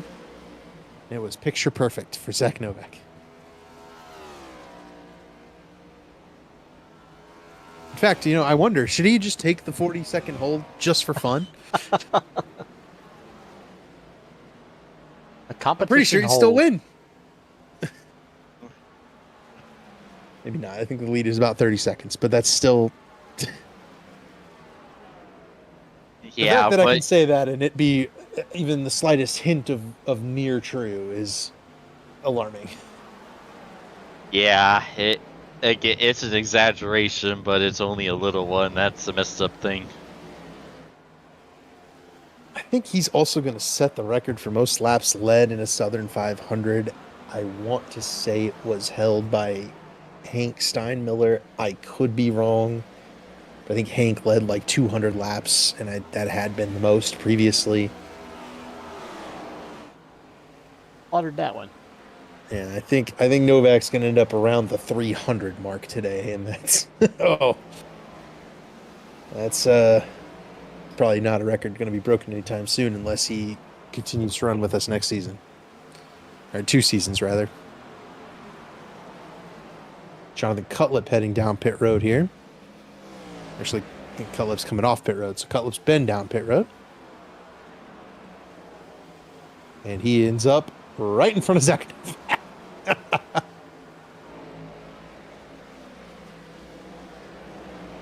Well, at least he's not a lap down? Question mark? Yet. It's the Oh, little man. victories. Jesse Racimus down pit road.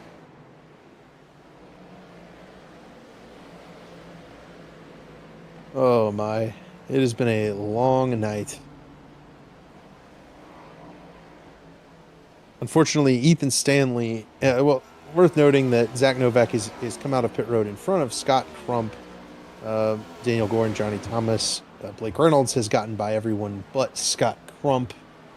Ethan Stanley is just about to bypass Johnny and Gore and will do so with relative ease. However, that might be where they slot in. Behind Cutlip, or Novak, Cutlip, maybe Tooker and Hogan. Not sure if those two will be able to recover past these guys who can make it to the end.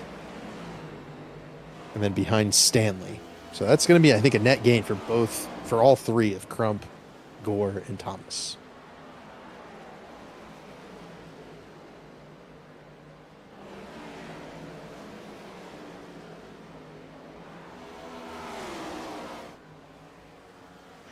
Meanwhile, now we're watching. I think David Tooker. That's the race leader. Yeah. It's not Zach Novak for the time being. Got about 7/10 on Hogan. And 9 seconds on Zach Novak. Wow. I've never quite seen anything like this, and I've announced an awful lot of these. Yeah. I've been broadcasting for almost 5 years now, and I've never seen a curb stomping quite like this. David Tooker has brought the 19 Pro Edge Toyota down pit road. Checking, no black flag for Mr. Tooker. Matthew Weeks is going to follow his teammate down.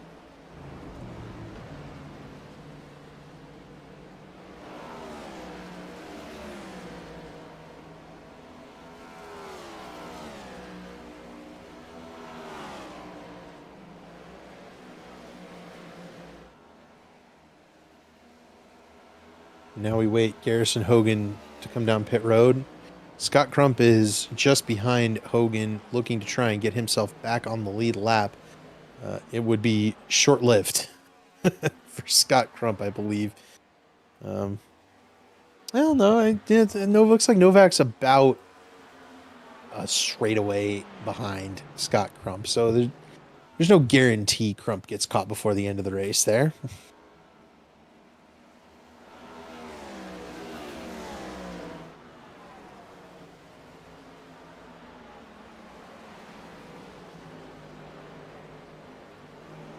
See, Tyler Fode also barely hanging on to just being one lap down at this point, with the current race leader Garrison Hogan right behind him, and the effective race leader getting ever so closer.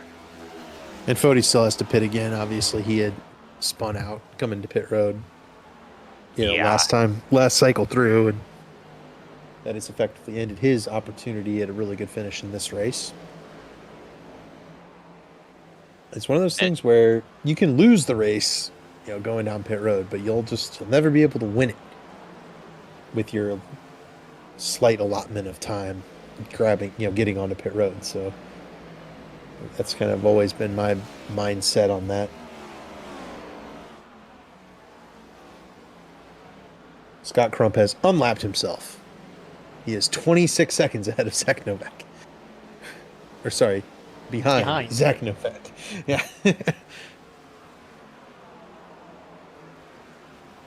So he's gonna have a task to stay on the lead lap. I think that's the idea here for Scott Crump. Stay on the lead lap.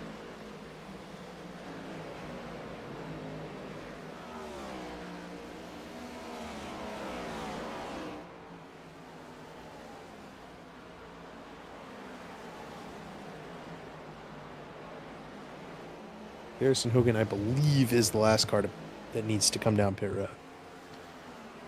Tyler Fode and Ty McIntosh will need to come down pit road, I believe, as well, but they are 13th and 14th, and that'll drop them to about 19th and 20th by the end of this.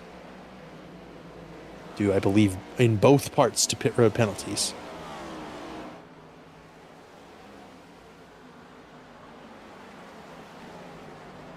Yeah. Seth Rawls have any sort of issues on his pit? I don't think so. Because he's 2 laps down now and just trying to... Well, I think that's the... here comes Garrison Hogan. Now Seth's only 1 lap down. He was just behind Hogan. Yeah, I don't think any problems with Rawls. I think he's just a victim right now of the 3 guys that have leapfrogged him via their strategy in Gore, Thomas, Crump. Yeah, I was just trying to double check because he was a little farther down the running order than what he had been. So just trying to see if anything caused that. And also trying to make some sort of talking point for us. Rawls is also going to pick up... Pit. Yeah. Rawls is also going to pick up 2 spots from Fode and McIntosh coming down pit road when that happens. So at the very minimum, he's sitting about 13th on the de facto running order right now, and that's still a pretty good night for Seth. Hey, now we have 3 cars on. We do. The task is Scott Crump's to stay on the lead lap. Unfortunately, I think it's going to be a little too difficult. The tires have worn on this 90 car. He's also, I believe, saving a little bit of fuel. And it is going to make things difficult. I'm also pondering whether interviews for anyone besides the race winner are necessary in a night like tonight. Also, I think there might have been an incident with Ty McIntosh and Blake Reynolds. That was just here.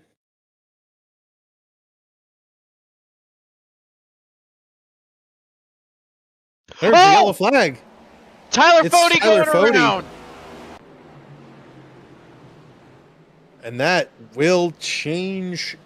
Well, it'll change nothing, if we're being honest. But it's going to make this race even longer to finish, which I'm not a super huge fan of. This changes something. No, it doesn't. It really doesn't. Let's see what happened to Tyler Fode there. Coming off of, I think it was turn 2. On his name.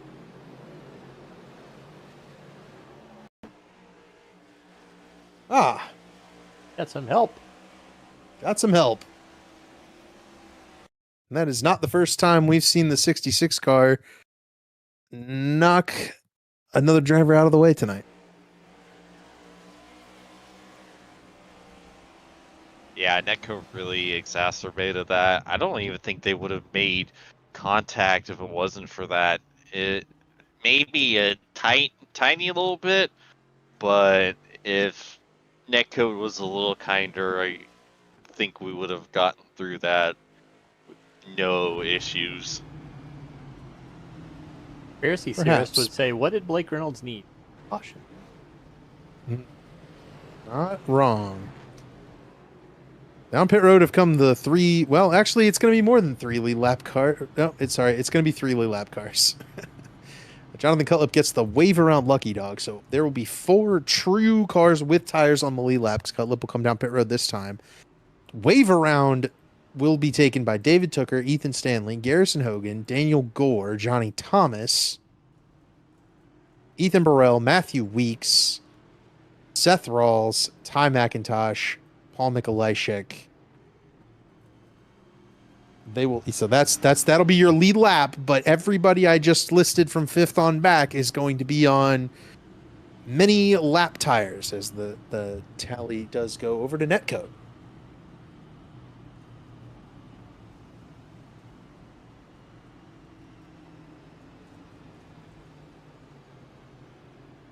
Now we will see what happens to everyone taking the wave around here. How about an ad? Yeah, let's Yes. let's do an ad break here, and we'll come back for the final restart here and finish things off. 3 years of sellout crowds, 3 years of edge of your seat action, 3 years of jaw-dropping finishes. Worldwide Technology Raceway has rocked the world of NASCAR, and now NASCAR is giving us another reason to celebrate. The 2025 NASCAR Cup Series Championship playoffs are coming Sunday, September 7th, 2025.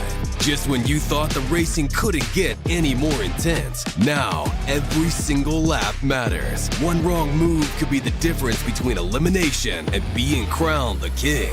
The Enjoy Illinois 300, the Confluence Music Festival, the NASCAR Cup Series playoffs, and for the first time in 15 years, the NASCAR Xfinity Series on Saturday, September 6th. Don't be on the outside looking in. See history being made in your own backyard. Go to www.raceway.com for the hottest ticket of the year. Have you ever just forgot to hold the brakes during a wreck? Are they just not able to pronounce your name in a race? Paul Mikolajczyk. Have you ever been wrecked by Chad? Hi. We're going green. What Boy, the fuck?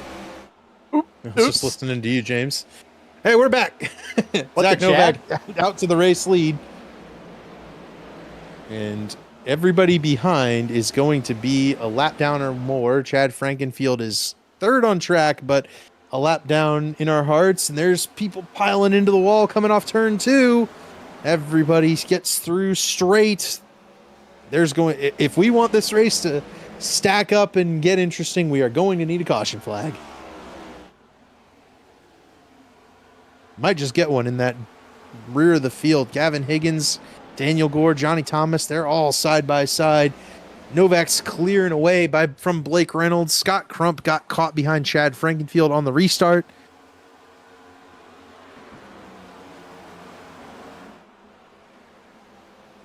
Field has spread out once again. We have 14 cars on the lead lap at least. So that's interesting. So Cutlip got the lucky dog, which would have made him the end of the longest line, right? So he would have been behind the wave around. Because the wave rounds didn't catch up, Cutlip couldn't be in front of those. They waved the black flags, and Cutlip gets to stay in 4th place.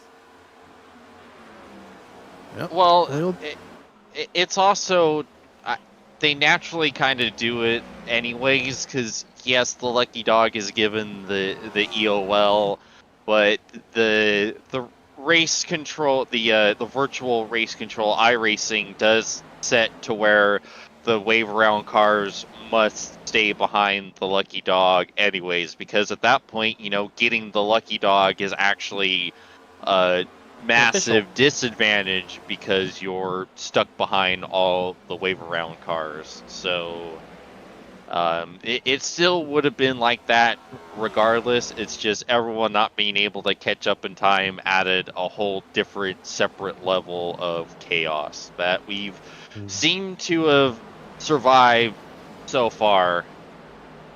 We do have some battles for position now. Yeah, we are battling. Seth Rawls going after Ethan Burrell. He will not get that spot. That is for 10th. Johnny Thomas is up just in front of that battle. Here's Garrison Hogan going after Ethan Stanley. That's a battle for 6th. And I think that chaos that we saw there that you mentioned, it comes from this group is struggles with catching the pace car worse than any other league I've raced in. It's lackadaisical, I'll call it. They just don't mind if we take our time getting to the pace car, and at times it can be kind of frustrating, and it can create some of that chaos. Seth Rawls gets around Ethan Burrell.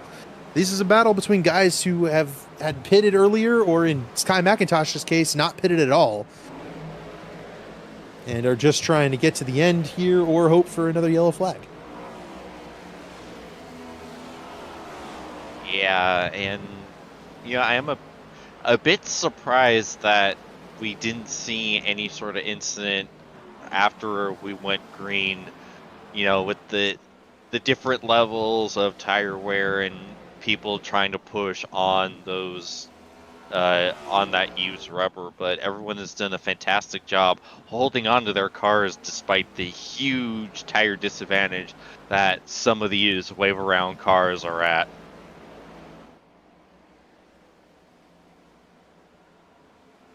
Yeah.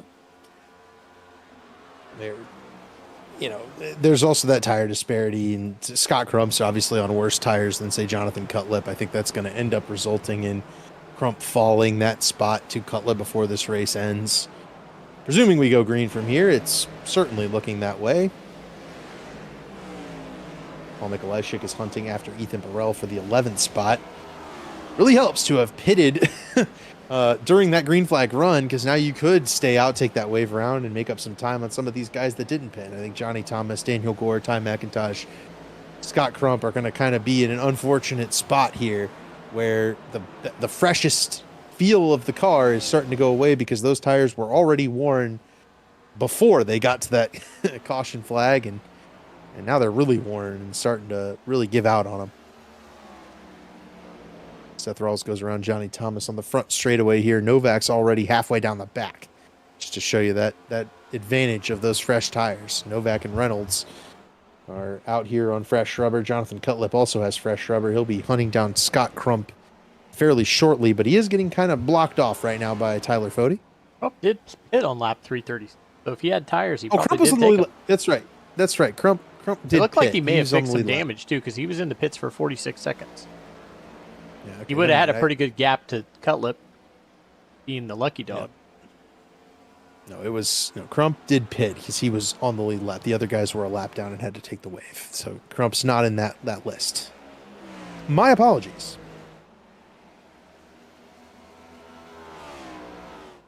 $18 laps to go. Blake Reynolds is keeping it within about 0.8 of a second of Zach Novak.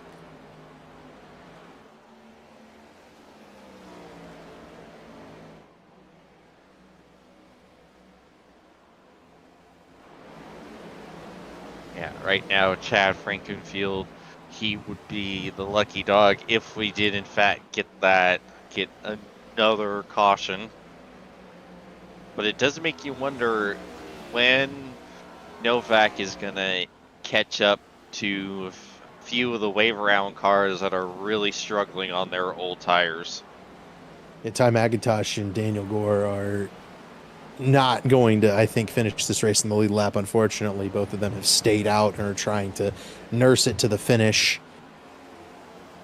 It's going to be close. They're losing about a half a second a lap at this point, if not more. And 16 laps to go. They're about 16 seconds back, and then the battle will be between them and Chad Frankenfield for that kind of first lucky dog spot late in the race in case we get that very late race caution.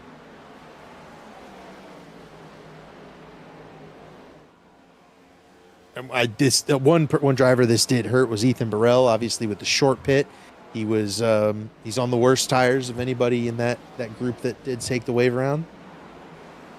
Guys that this helps are running 5th and 6th. David Tooker and Garrison Hogan had waited the longest to pit, and they have taken the most advantage. They are the top running drivers of those that took the wave around.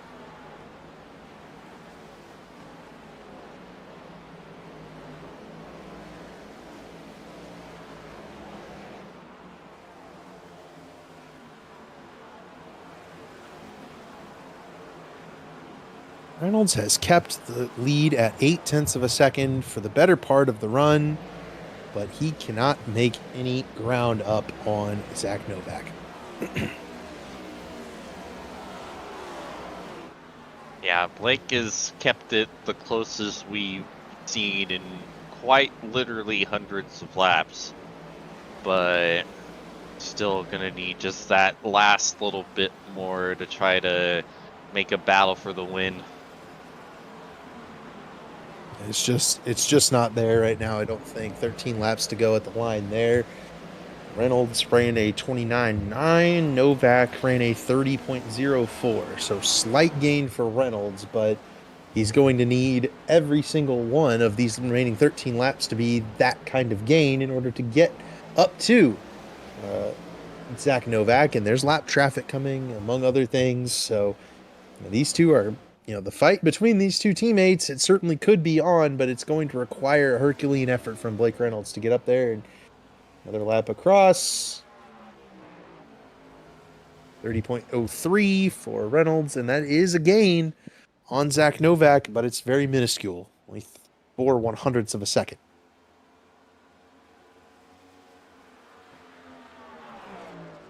You can see all those greens, that one red right there in the lap 353, that negated all the greens effectively.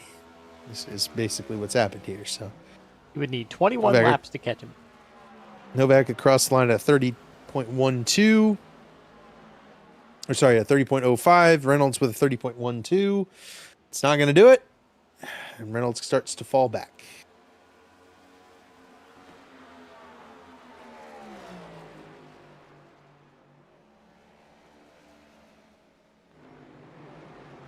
Scott Crump in third, Jonathan Cutlip in fourth. That battle for the last podium spot could be on, but Cutlip's been tied up working behind Tyler Fode of late, and that's allowed Scott Crump to gap Cutlip by about a second.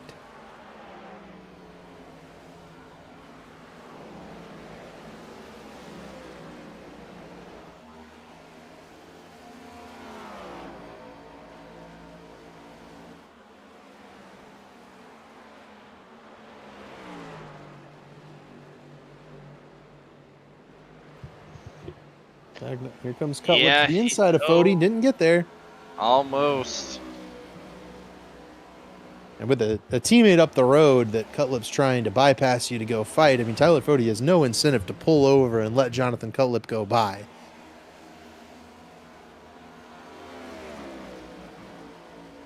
Not blocking him, he's just making it difficult for him. And all of a sudden, Scott Crump loves lap traffic. The idea of it is the greatest thing ever. Scott's going to encounter his best friend Thomas Coonan here momentarily. that might be a separate can of worms. Last time by, Reynolds and Novak ran essentially equivalent lap times. It's going to continue to be a lead that does not decrease for Zach Novak at the moment.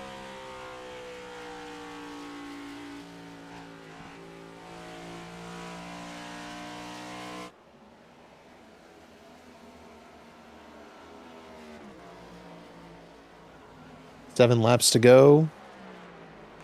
Again, the most interesting battle here might be between Scott Crump and Thomas Coonan in a couple of laps here. Trying to find drama, guys. I'm trying. Yep.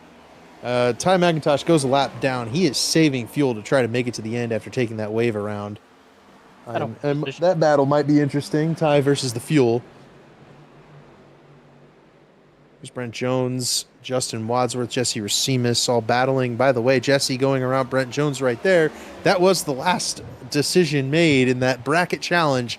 It should be Jesse moving on, barring some sort of late race catastrophe for Jesse Racimus. That passing on Brent Jones, that was that bracket spot. And Stanley just barely cleared Brent Jones. Got a little exciting there. Wasn't sure how that one was gonna end, but obviously we all survived and we continue to stay green. 5 laps to go. Novak coming around to get 4 to go. Reynolds has kept Novak honest since that restart, but that's about it. Ethan Burrell, Johnny Thomas fighting it out. That is a battle for 11th. Here is Crump working up towards Thomas Coonan. Cutlip still has not been able to get around Tyler Fode, so that kind of negates the potential for a battle there. Cutlip's even fallen off the back of Tyler Fode a little bit. Actually, he finally got by. So with 4 to go, can Jonathan Cutlip reel in Scott Crump, who's now kind of trapped behind Thomas Coonan again? And here we go. Ding ding, round 2, fight! 3 laps to go. Novak leads Reynolds. Reynolds did make a little bit of a gain that last couple of times through, but it's still not enough. Cutlet picks up 2/10 on Scott Crump, but Crump can kind of just ride in the tire tracks of Thomas Kuhn and I think be home free for that third spot. Fody held Cutlip up just enough to allow for Scott Crump to pull ahead.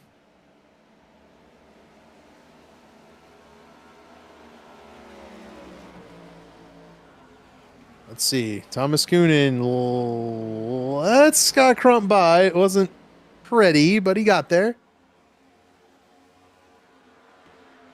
I'm assuming Kunin will just pull over for Jonathan Cutlip if Cutlip gets to him. Zach Novak's coming around to get the white flag. One more time around in the Decor Depot Southern 500. It's been a race thoroughly dominated by this car right here, Zach Novak. Blake Reynolds kept him somewhat close, but it's been a show of the difference between the average Joe and the pro here tonight. Reynolds a piece of the wall off turn 2. It'll be a channel 199 1-2. Zach Novak rolls through turn 3 and conquers Darlington once again. It is the 42 car. Zach Novak going to victory lane. Something that's kind of felt inevitable for about 2.5 hours now. Reynolds third. Oh, McIntosh Crump is out. Fourth. Out of fuel. Yeah, but he was out, but he made it across the line in 14th to Ty McIntosh. Well done by him. Crump third, Cutlip fourth, Tooker fifth, Garrison Hogan sixth, Weeks seventh, Ethan Stanley eighth, Seth Rawls with a P9, strong run for him. Paul Mikolajczyk rounds out the top 10. Ethan Burrell 11th, Daniel Gore 12th, Johnny Thomas 13th, and we did get 13 cars in the lead lap. Hooray!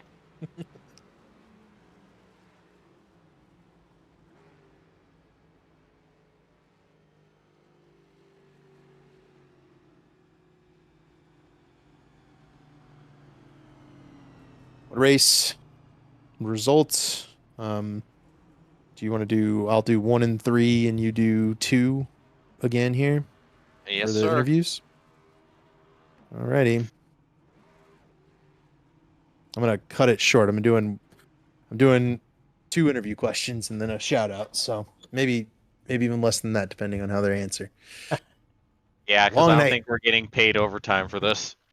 You get paid Actually more. are. We actually do get paid overtime for the long races. Thanks, yeah. Chad. Oh, excellent. All right, I'm going to ask Blake 5 questions then. No, Let's wait. go. He wants to run It's another 100 laps. You already earned it. You already earned it. All right. There he is. All right. I'm moving Scott Crump up. All right. Scott Crump, David in the booth. You got me, buddy. Yeah, go ahead. Yeah, Scott, it seemed like you had a pretty eventful night getting up to P3. Take me through the pit strategy call that ultimately led to you being on the lead lap at the time of that late caution. Yeah, I mean, I saved the fuel. I was good to make it to the end there, and I knew I was going to finish probably within the top 5. I was hoping. Then that caution came out. Yeah, and worked out. There was only 3 of us on the lead lap or whatever, and Cutler got the wave around, and I knocked down the wall earlier, gave me right front damage and wheel damage. So I was fighting that for the last 100 and some laps. Scott, talked to me about lap traffic. Seemed like you had a bit of an adventure dealing with that as well tonight. Yeah, I was down on straightaway speed, so I get to run on the corners on people and then get to them on the straightaway, and they just pulled me on the straights because I just had so much damage from getting in the wreck and then knocking down the wall out of tour. And any shout outs for us here tonight, Scott, before we send you off? Yeah, get a shout out to y'all in the broadcast booth for hanging around tonight for this long race. Yeah, shout out to Stay Tuned Sports Podcast, Blue Egg Marketing, Lake Norman Motorsports. Fody had a rough night. Most of us had a rough night, but yeah, Cutliff for painting our cars, JD Design, and get a shout out to my grandfather watching, my wife, because today is our anniversary. She let me race tonight, so can't beat that. Awesome, man. Well, congratulations. Happy anniversary, and we'll see you next week. All right, thank you. That's Scott Crump. I don't see Blake Reynolds. So I'll grab Zach Novak. I ain't waiting around. Race winner Zach Novak. It's David in the booth. You got me? Yes, sir. Oh, you put a drubbing on the field, the likes of which I certainly haven't seen in about 4 or 5 years of broadcasting. I mean, take me through your night, but it seemed pretty tame, at least from your end.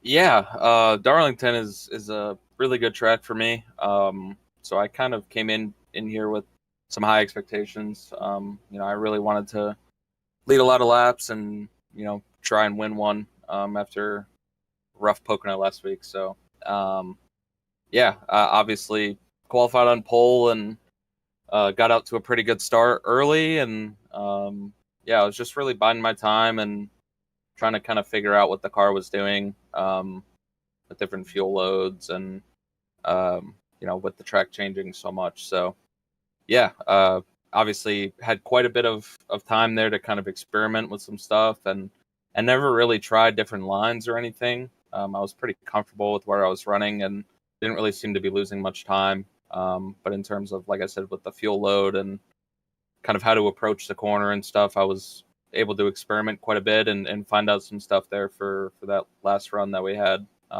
which helped me out a lot. What was the secret, man? Why were you so much better than some of these guys? Because watching it seemed like you were just driving it in deeper to turn 3, but that's about all we could glean. Well, honestly, it starts off with reps. I've been in the Coke Series for quite a long time now, and Darlington has been a pinnacle track for us. So I've had a lot of laps on this track over the years, and I think that's the biggest part of it. But in terms of the way I drive the track, I really try and prioritize being close to that the dotted lines there in 3 and 4.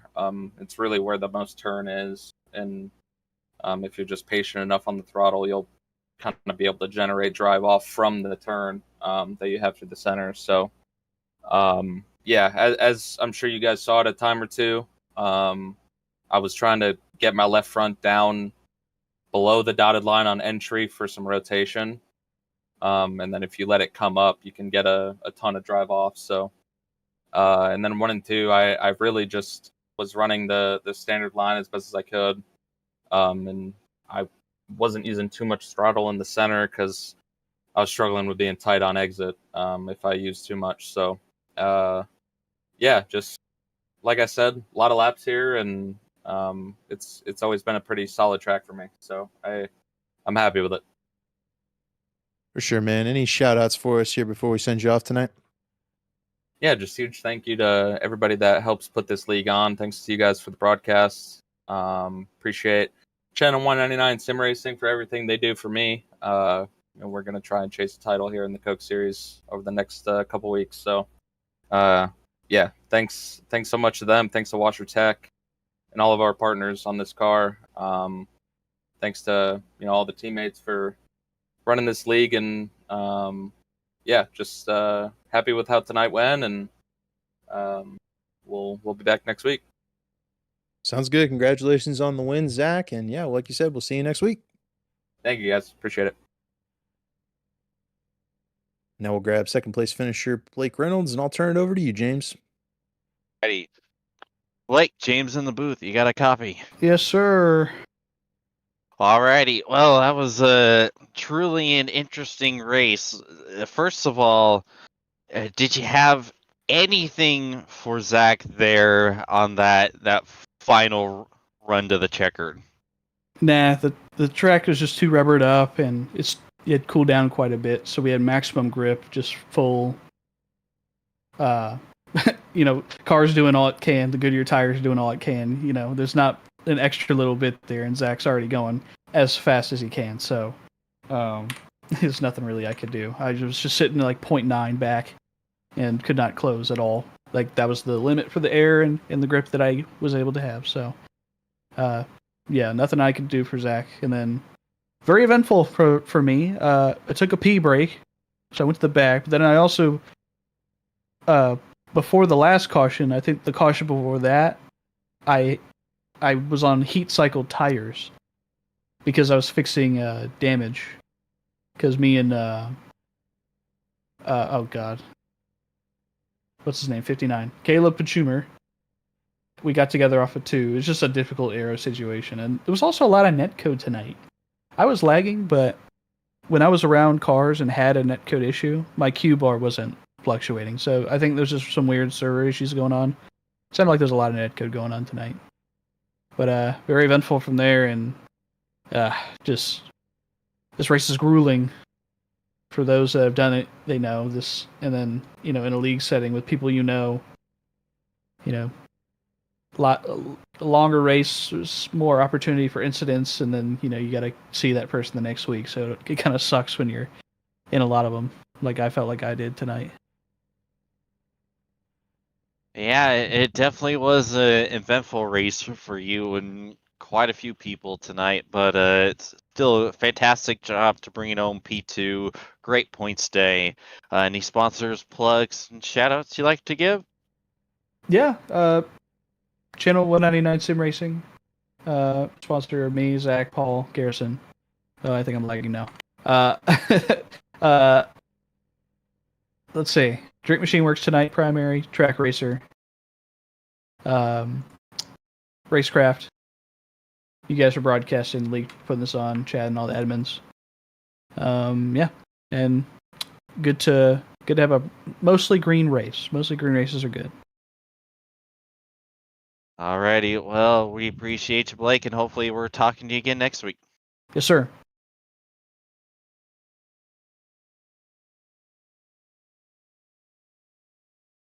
All right, and now I think it's time for our closing thoughts there, Dave. Put us to bed, Yeah, Dave. we're winding down. No closing thoughts. That was a long race. We're out of here. Tune in next week. Be an hour later, obviously, for Atlanta. I want to say Atlanta Legacy. Maybe it's Gateway. Gateway next week. Tune in. We'll watch these guys do it once again. For all of us at the Elite Racing Network for the Belly Up Sports Cup Series. This was the Decor Depot Southern 500. Everybody have a good night.